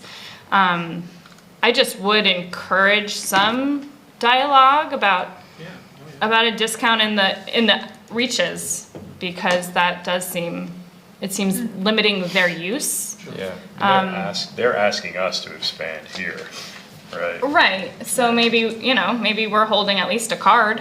Yeah, oh, no, I don't disagree. Yeah, so, and then especially that, what did you call it, the off? Usage offset funds. Would you like me to address this? No, not necessarily, I just want the term for when they're not being used, but they're not parked. Oh, you can, yeah, put them on pause or put them on park pause. Park pause, if They we're don't really have- getting charged the full rate for They the, don't have that service here in State College, but they have it in many of the other facilities. yeah, so that kind of thing, I think, because we're not gonna have parking facilities at every location, a park pause feature, or at least a park pause discount, does seem really reasonable, so we don't have to have these parking spots at every feasible location you can imagine. I don't know, just a thought. Yeah, no, that's fine. Great. All right, any further comments from council? If you have a further, okay, anything from anybody online? I see a couple people. Comments to this? One is a biker. Oh, there it is. I thought so. Christian, go ahead. Good evening, council. Hello, everyone. I came into this a little late, so I didn't hear much of the preamble. I didn't walk into the conversation until 7:30, so if what I'm going to say, doesn't make any sense or whatnot, please just correct me. And I hope I don't. I hope my comment doesn't make things more difficult. But first of all, thanks for entertaining Spin's invitation to come into to College Township. My question, though, had to do with what would be, like, College Township, would become an area for spin bikes. Now, what would be College Township's goal in having spin around? Would it be recreation? Would it be, a reduction in vehicle miles traveled? Would it be some sort of sustainability initiative? Because I think if depending on whatever those goals are, you're going to see, in my view at least, you'll see varying levels of success. I think for the vehicles miles traveled or the sustainability initiative, I don't think spin's a good fit for College Township, given our, we don't have very good infrastructure. We have very spread out land uses. We have very sprawled sort of township, and then with the high prices of the e-bike itself, it doesn't really become price competitive with just hopping in your car or using your own bicycle. So I'm not certain that if sustainability or vehicle miles traveled is a goal, it really meets that. Obviously we'd much rather see municipal functions of increasing infrastructure, bicycle infrastructure in our township, robust maintenance of that infrastructure, and that can really bring people out, to reduce vehicle miles traveled or to meet a sustainability goal. But that was something, a question I had. Excuse me. The other two comments I had was the riding spin bikes through Thompson Woods. Now, if I'm clear on what path that is, would that be the path that interacts with the new bridge? Because if that's the path that interacts with the new bridge, there's steps there, and e-bikes are heavy, and it's hard to get e-bikes up and down steps. I have a few e-bikes myself, so it's hard to get up and down those steps, depending on, what type of person you are, what kind of strength you have. The other thing is, I would certainly like council to certainly, allow speeds excess of, the 20-mile class 1 e-bike speed is, around the township as much as possible. If your goal is to a sustainability goal, well, it needs to compete somewhat with jumping in a car and using a car. And if you're going to slow people down constantly, it's easier just to, just jump in a car and do it. So if you're going to limit people to 15 miles an hour on certain sections and people have to build that into their route, the bottom line is you need to make it quick, you need to make it effective, you need to make it the easy choice. So that being said, I would just hope that some of those things were considered. And if they weren't, and if this was talked about before, I apologize, but I just wanted to get that comment in. So thank you. Thank you. Those are great comments. I see Eric's hand, so I'm going to move on to Eric. Thanks. I agree. Those are great comments. But I would also say this, two things. I do not think that those goals that Christian noted, very noble goals that should be our goals, and entering into this agreement with SPIN, I don't think those are mutually exclusive. I kind of see this as an incremental step and almost a no-risk opportunity to test it out. Yeah, we don't have the infrastructure that necessarily is conducive to using the spins for commutes, for much of anything other than recreation, but the borough doesn't either. And outside of campus, there isn't much more in the borough than there is in College Township, and I see those bikes in use everywhere. So my point is, I agree with everything that Christian said, except I would not say that, working with SPIN and the other goals that he articulated are mutually exclusive. So I see no harm. I don't see that doing this would necessarily set us back. I think we can still and should still pursue the goals that he noted. Thanks. All right, good comments from both of you. Appreciate it. We've spent a long time on this topic. Is there anything else, Mike? No, I again, just was looking for that direction. We'll go back and tweak this a little bit. And again, at some point, if you're ready, we can start that discussion with SPIN. Great, thank you. An important time, Parks and Rec looked at this for quite a bit. It's a new topic in the township and in the area, relatively speaking. So there's a lot to wrap our heads around. New mode of transportation altogether for some of us. So yeah, thanks. Thanks for the time. All right, new business 1. We're looking at Mr. Long, College Township Finance Report. I think Mike's going to share his screen here. Okay, thank you, Mike. We'll make this pretty quick. I know you have a lot to go through. First slide here. I'd like to take a moment to just to recognize the staff that really makes the finance department go. And they're listed in order of longevity. And I do want to thank council too for making College Township a good place to work, providing a competitive wage, good benefit package, just a good place to work, and we give the folks the tools to do their job. So I want to thank you for that, because that helps keep folks on our staffs. And these are the folks that I have. I know we have Frank, we have Susan, we have Michelle, and we have Shane, and we have who did I miss? I missed Sharon. Frank. No, you got Frank. Okay. So, all these folks, we all benefit from your policies of providing for the employees.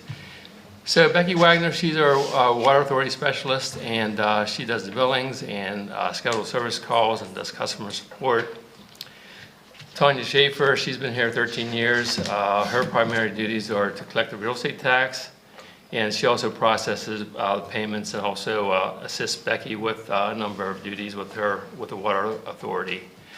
Kim Petitschnock, she does all the payables, and she makes sure everybody gets paid on time and in correct amounts. She does billings, and she also provides support to the Water Authority. Jackie Sealer is our newest member, and she maintains the general ledgers. And another important function is to maintain the monthly reconciliation bank and pledge account statements. She does deposits and just a whole slew of special assignments. I myself, I've been, in July, I'll be here 24 years. So it's been a very nice run. And okay, we'll go on to the next slide here. I just want to point out real quick, we do, another thing that makes our life easy is the people we work with. And we have a good banking relationship with a local bank here, provide checking, investing, and they collect our funds for us. Just recently they came in They offered to change one of our account, a couple of our accounts from a lower interest-bearing account to a more of a money market account, so to help us earn a little more interest. That was very nice to introduce some of the new staff members. Yeah, we also have we also work with a local government investment trust, and they provide additional investment options. Excuse me, I got a little bit of a I have to drink a little bit of water as I'm doing this report. It's okay, you and everybody in the county, I think. Yeah, really. And insurances, we have liability insurance, cyber insurance, property, workers' compensation, auto insurance. Again, we work with a local broker, and we meet with them quarterly. We go over any kind of issues. They update us on any kind of accident updates, and they also assist with securing renewals, and in doing that, they also go out and they do competitive quotes with different carriers. So that's a very valuable function. Employee benefit administration, we have a broker for life and disability plans. We have a broker for dental and medical dependent care reimbursement plans. And we also work and have for several years, it's very beneficial, is a regional cooperative for our medical and dental plans. That's been a real nice company to work with. And just recently, we used advisory services, an independent company out of Lancaster, and they're used by many of the center region governments. And what they do for us, and is not only do they help assist us with getting the financings in place when we need them, they also watch the markets for opportunities to refinance existing debt. And then, of course, we have independent auditors that come in, and you'll be seeing the auditing firm probably the first week in, let's see here, May, in June, I think. I think June, for the first meeting in June, they're going to be here to present the audit financial statements to the council. And they're also called on from time to time to provide select advisory services. And another company that's not listed here, but is also very important, is the company Mission Square. They provide all of our retirement plan administration duties. Okay, next screen here, just some of the metrics and what we do in the finance department. We provide financial services to the township, obviously, the water authority under contract. And also we do the bookkeeping for the IDA. Another important function is we collect the real estate taxes for the school district and for the College Township. We provide financial management, we provide audit support to all those entities. There's always a lot of outside entities come in and want to take a look at the different records we have. We get insurance premiums get audited, state liquid fuels get audited. Whenever there's special grants, a lot of times they have special auditing provisions. We also, well, this year we're going to be assisting Mike with the capital improvement program. We had the lead on that for a while, and there's Mike's going to be heading up that task here in a couple of months, and we're thankful for Mike for that. Of course, we do the water authority and township budgets, and there's a number of regulatory reports that we do. Tax collection, there were 8,300 tax bills that were sent out and collected. We collected and distributed $24.4 million in taxes.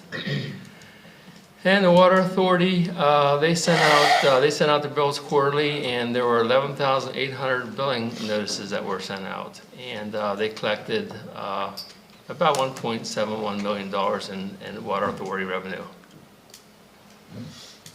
Financial transactions, we cut about 1,820 checks, generated about 125 bills that we sent out, and of course we processed 26 payrolls. Another, we had, Kim goes to the human resource officers meetings, and I go to the finance directors meetings, and one thing that occurred late in the year last year was we issued we were involved with the issuance of 2022 general obligation note, which provided about $3 million for capital improvement projects, and also refinanced the 2014 and 2016 GO notes. Just taking a quick look at the general fund revenues. Actual versus budget. I won't go down through all of these, but as you can see, it was a pretty good year. We had most of our revenue items came in over budget, which is a good thing. One that stands out there, and Mike might be able to give a little more information on this, but our intergovernmental revenues were over budget by $2.56 million. And I wonder why, how could that possibly be? And anyhow, Mike, you can maybe fill in a little bit on the grant that was received. Sure. So College Township served as the grantee, and in this instance, just a pass-through for RACP funding. And this is for the Dale Summit Acquisitions Group. Basically some building upgrades and maintenance services at the facility out there. They've been a good partner. We've worked with them as well as Delta Development Group, and really we've had a pretty light role in this. We'll be closing this out here in April with the final audit and the payment of the last remaining chunk of funding, which is, I want to say, about $62,000 that was held back until such time as the audit was completed. But this has been a good process. It's a lengthy process to go through. I don't envy the project sponsor who's had to wait for the money to come through Harrisburg. But at the end of the day, it was good of the township to be able to serve in that role and help one of our property owners out and make their facility better and more accessible and hopefully more marketable for additional economic development. Okay, so if you take out the $2.4 million pass-through money, we were over budget in revenues by about $500,000. Okay. Okay, next slide. Just a real quick overview of the general. Real quick, fund. down there at the bottom, you had a red text for all others on that Yeah. last slide. Was that under, or was that just red text? Oh, that would have been under. Yeah, it should have been. There should have been brackets around that. Okay. All other revenues came in as a sum total of $44,000 under budget. Okay.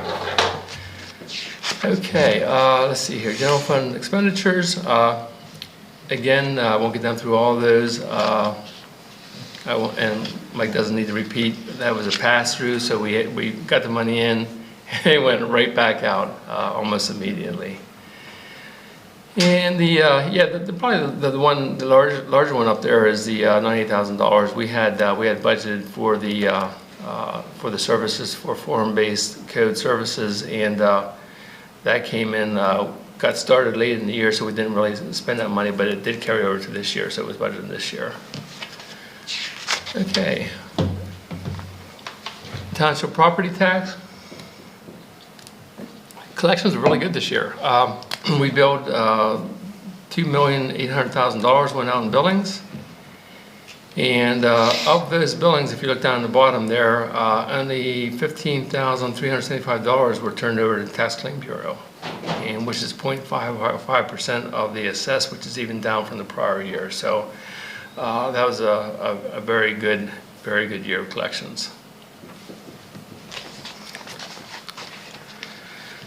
Okay, here's some of the investment we made in equipment and infrastructure. Again, I won't get down through all of those. We had the dump truck and the Spring Creek Master Plan. And of course, that was funded by a 50% grant. Pike Street Calming Project. Yeah, that was, we budgeted 1.54, and of course, that was mostly, I think, 80% or 80-20, or 82, something like that. Yeah, of that project cost was funded by a grant, which is just great.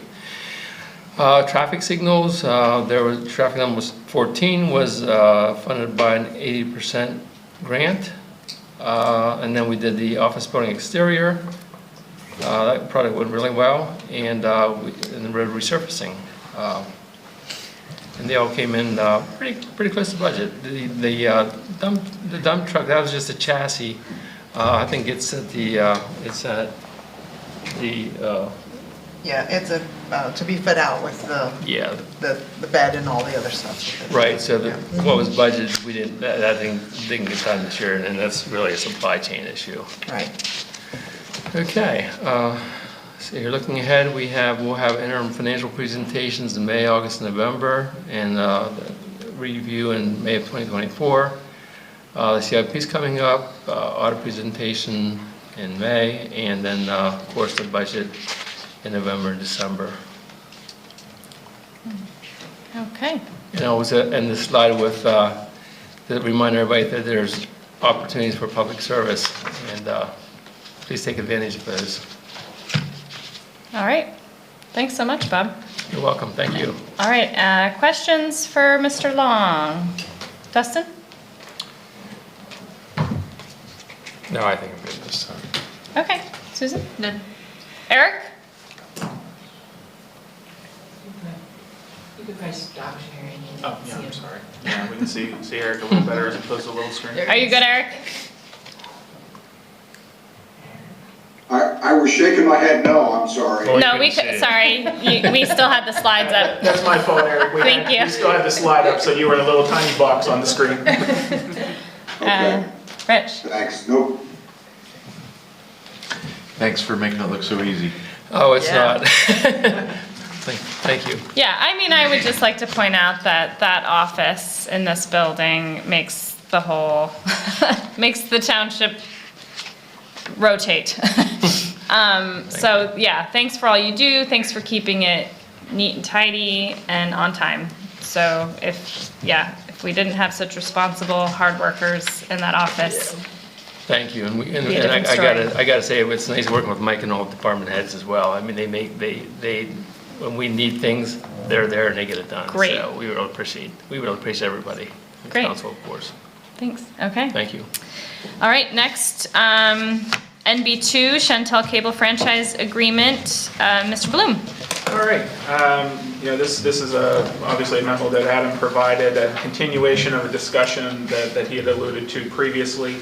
College Township, along with Harris and Patton Townships, were contacted last year by St. Shenandoah Cable Television LLC, or Shentel, in reference to their desire to provide cable television services to customers in the center region. In order to move forward with that service, College, Harris, and Patton must secure a cable franchise agreement. Shentel must secure a cable franchise agreement with each of the municipalities. One of the things that Adam noted is prior to reaching out to each of those three townships, they had already negotiated agreements with both the borough, State College, as well as Ferguson Township. In order to fund this agreement, Shentel has retained and funded the costs for all municipal legal expenses and working with the Cohen Law Group out of Pittsburgh. Back in October 2022, Council authorized Cohen to represent the township in that negotiation with Shentel.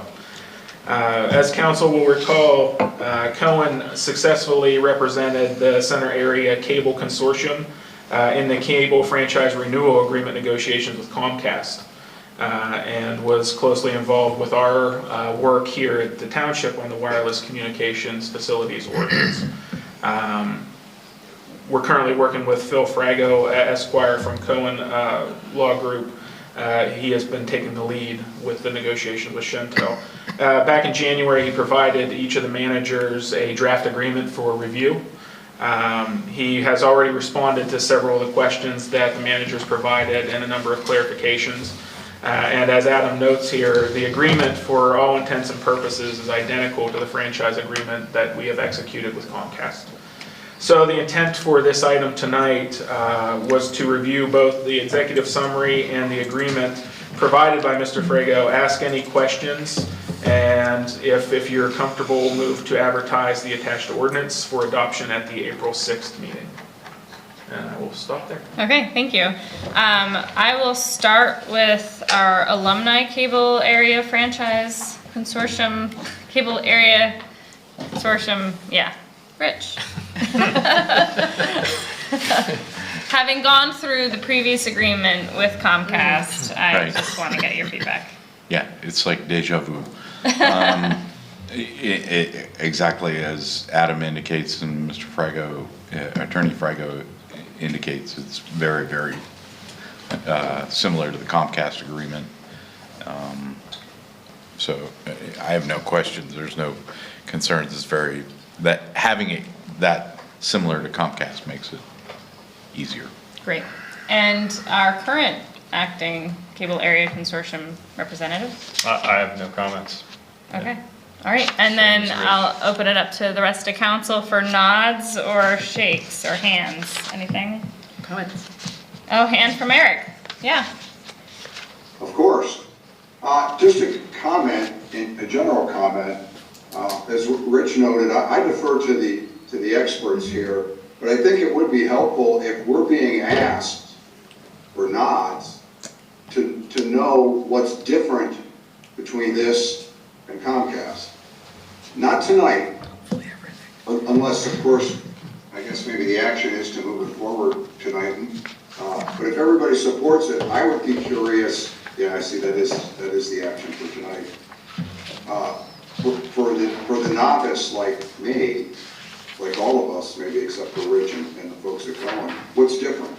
Because we're presented with an agreement with a bunch of stuff in it that is way outside of our understanding, but we've had a productive and successful, I think, agreement with Comcast. So I think in the future, when we're asked to look at these things, it might be helpful, it would be helpful for us to get a short list of what's different with this agreement than the existing one we have with Comcast. Great. Or just provide the existing agreement, right?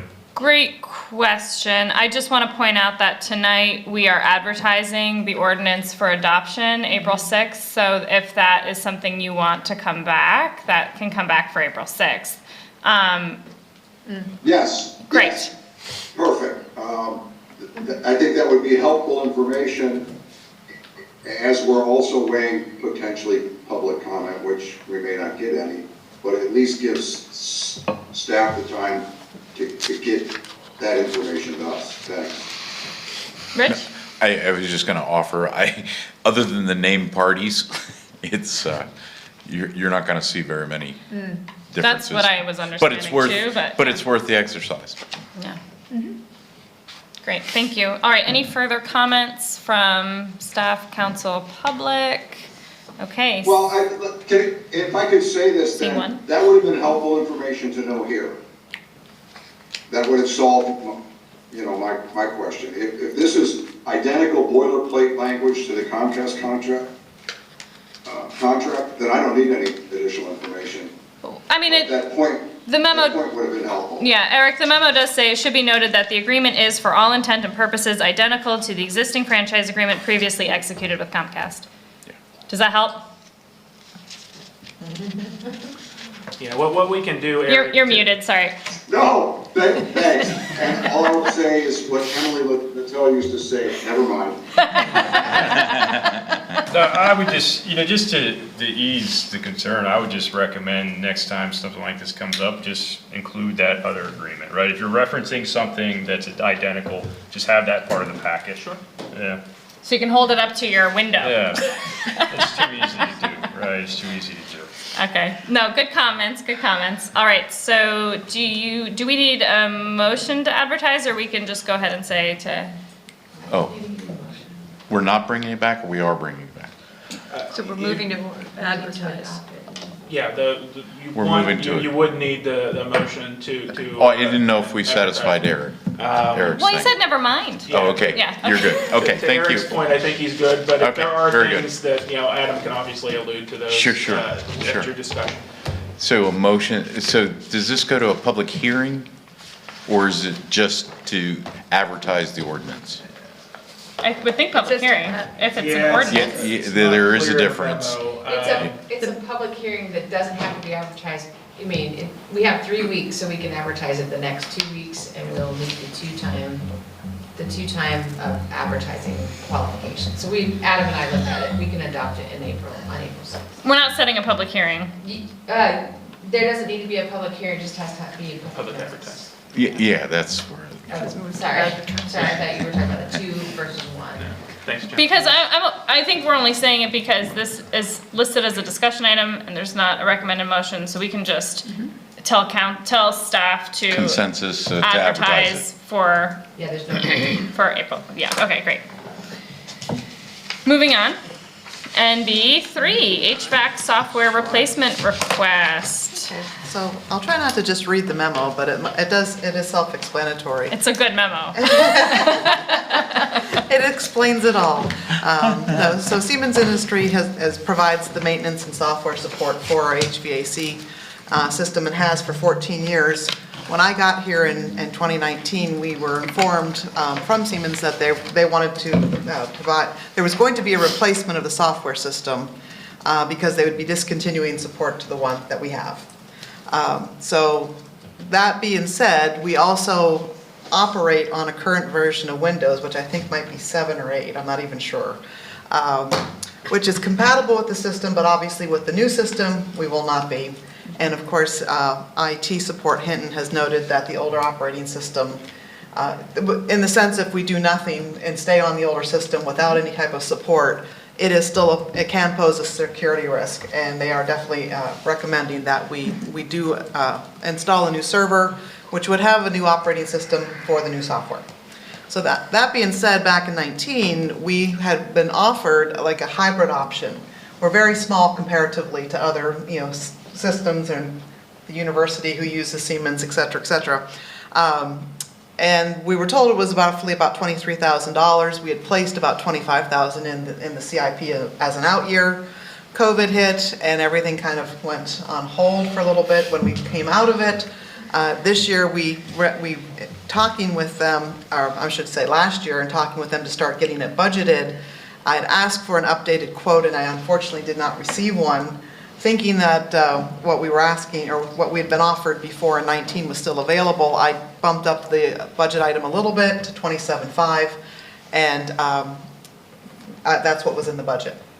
So then this year when we wanted to kick off the project and reach out to Siemens, they told us that no longer was that a viable option, but the person who had offered it doesn't work for the company anymore. So we're not even sure if it was The one guy that one could guy, do. the one guy. So anyway, we met with them and tried to figure out what it is that we need. The replacement software costs $51,800, and talking with Hinton, we would need about $2,000 for the new server. So based on what was budgeted, I'm asking that council consider allocating an additional funding of $26,300 for the full implementation of the new server and software. All right. Eric, I'll start with you. Thanks. Humor me while I put on my former IT director hat, Amy. Did the Siemens solution sit on its own server? In other words, was that the only thing running on this outdated server? Yes. Okay. Yes. That's good. That's what I was hoping the answer was. Because that's the reason Hinton wasn't concerned about the outdated server, is the Siemens solution was the only thing running on it, and up until now that was okay. Right. Yes. All right, thanks. All right. Susan? No questions. Dustin? A couple questions. So is Siemens the only option, or should we be getting other quotes too? Well, there are other companies who do run this. From what I understand, it would be a major overhaul because they do run everything about the HVAC system with the beneficial reuse water, both heating, cooling. It is not something that we couldn't do in the future, but it would be a complete overhaul with the system company. All right, and then my only other question is, I'm in favor of it. I mean, I think we need heat and all that. I'm not against that. Yeah, well. Little Charles Dickens over in the finance office. I want to talk specifics if staff has, worked out, where that additional $26,300 is coming from. Yeah. Well, that's why Bob's here. Yep. Fund balance is, we have fund balance, and that's one of the reasons why we carry fund balance for unexpected emergencies, cash flow, grants that don't come in on time, that kind of stuff. So that's where the funding would come from. Yeah, how much do we have in fund balance? I don't know right off the top of my head. Okay. Even more than that, as Bob showed us previously, that we came in above on revenue and under on expense, so. Yeah, we had $146,000 in fund balance at the end of 2022. More than general enough to fund. cover. Yeah. Although I appreciate the point, the exceeding $24,000 isn't something to, just sort of blink at. It's a lot of money. But I think everybody's paying a lot of money right now in energy costs, and it's a tough moment. Rich? No, it's a necessary evil, and Siemens is one of the world leaders in this stuff, and keeping our beneficial reuse going is critical. All right, Eric? Oh, did you have something, Mike? No, I just Yeah, no. acknowledging his hand. Yeah, to Dustin's point, which is a really good one, but I think it just highlights the challenge associated with once you head down a path with a vendor who has a proprietary system, you're somewhat held hostage to their software. And to Rich's point, at least we're held hostage to someone who is big and a leader, probably considered a leader in the industry, who's not going to leave us high and dry. Sure, we're paying for it right now, but at least I have some comfort in the fact that Siemens is not going to go out of business next year.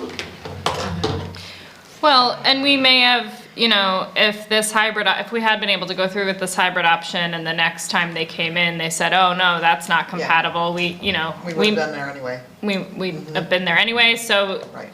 maybe what hurts now is actually something that hurts less than it could have after having.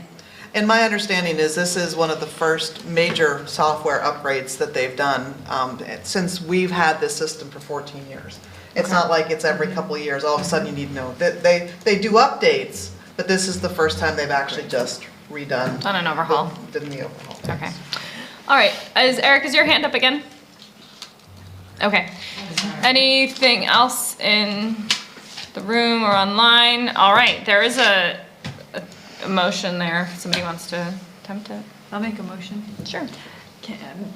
Motion that council pass resolution R. Nope. Oh, no, that's the wrong Nope. motion.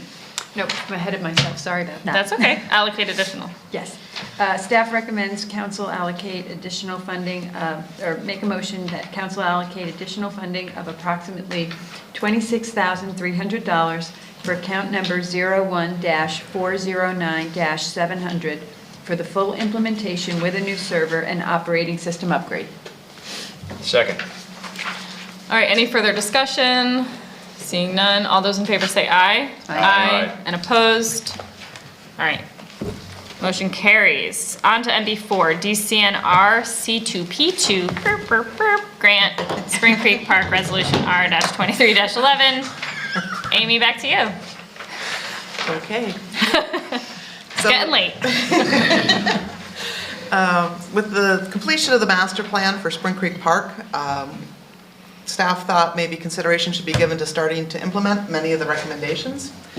We had learned, I'll just read this because it's probably the best way to say it. There's several of the recommendations of the plan will take additional planning and the services of a design professional.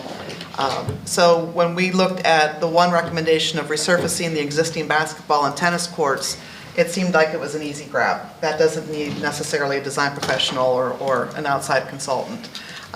We have learned that DCNR has a grant round open until April 5th, and the project to resurface the existing courts is eligible under the category of park rehabilitation and development. The existing courts are 4 tennis courts and 2 basketball, grouped together, but there's two different sites. And the master plan does recommend renovating the courts with a colored acrylic surface.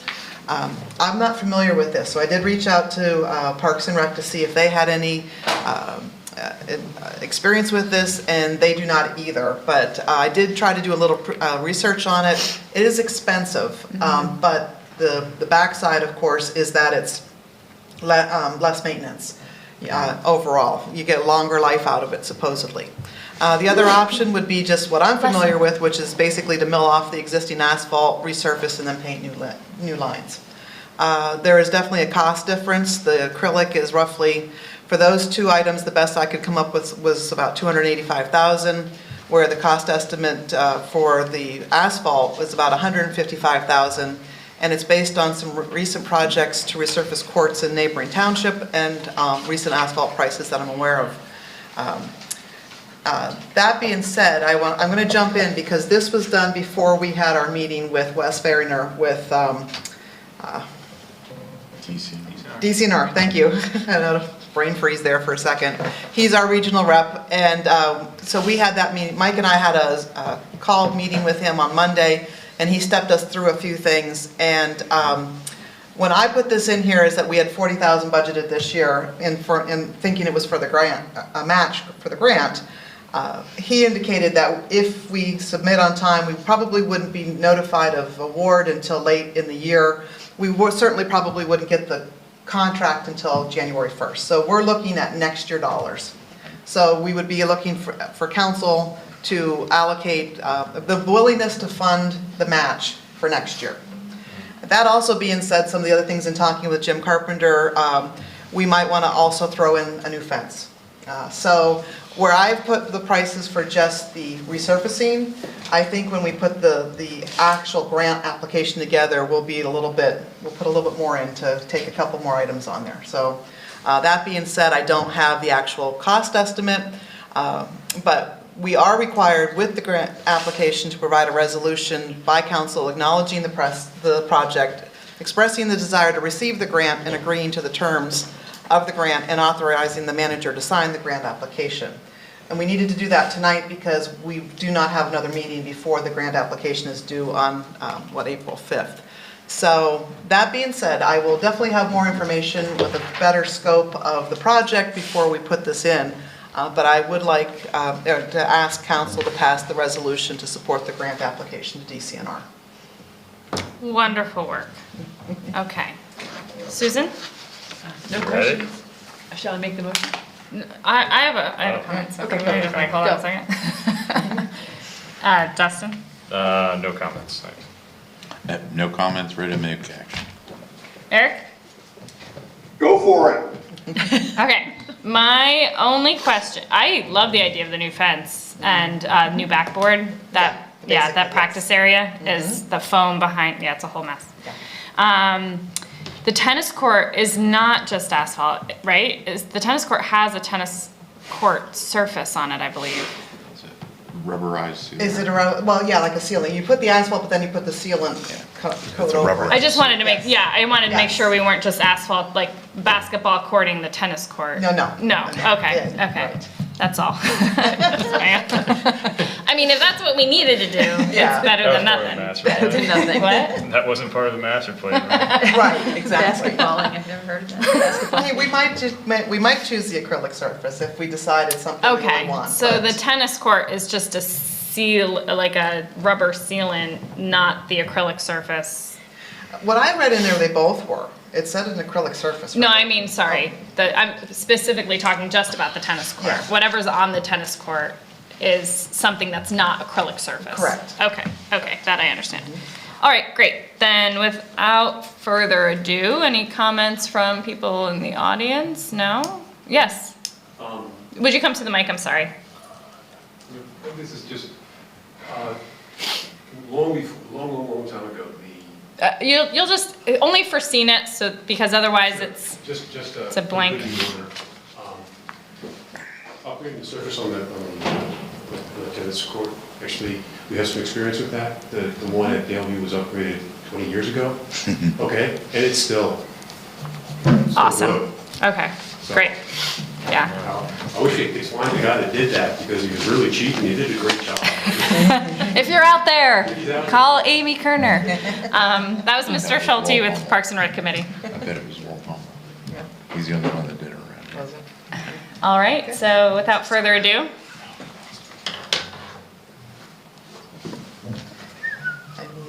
I will move the council pass resolution R-23-11 in support of the grant application to DCNR for the Spring Creek Park basketball and tennis court resurfacing project. I'll second the motion. all right, any further discussion? Seeing none, all those in favor say aye. Aye. And opposed? Oh, yeah. Make sure to note that in the minutes. Just, Please. I know there's a specialty contractor working at Whitehall on the surface for the all-access playground. Yeah. And I think that he has a lot of experience in that kind of Okay. stuff. So he might be, Pick his brain a little bit now Yeah. before, okay. yeah. All right. Great, working with people who are working with people. All right, so staff informatives. Any questions, concerns, things that staff wants to highlight? Okay. One thing that's kind of out of the norm, Bless Adam you. wanted to share an article just for your edification there, but beyond that, nothing bad. Great, thanks. It was good bedtime reading. Council staff, other matters, anything for the attention? Yes. I would just remiss in not mentioning under the manager's report about the meeting that was held with the residents from Hauserville. We had about 10 to 12 in the room. Carla had sent a message out to council kind of encapsulating that, but I just wanted to acknowledge that here in the course of this meeting. We've had continued follow-up discussions with kind of the lead person or the point of contact with the community. You will see those emails as part of your agenda packet on April 6th. Great, yes, perfect, thank you. All that, without further items, I will accept a motion to adjourn. So moved. Meeting adjourned, thanks.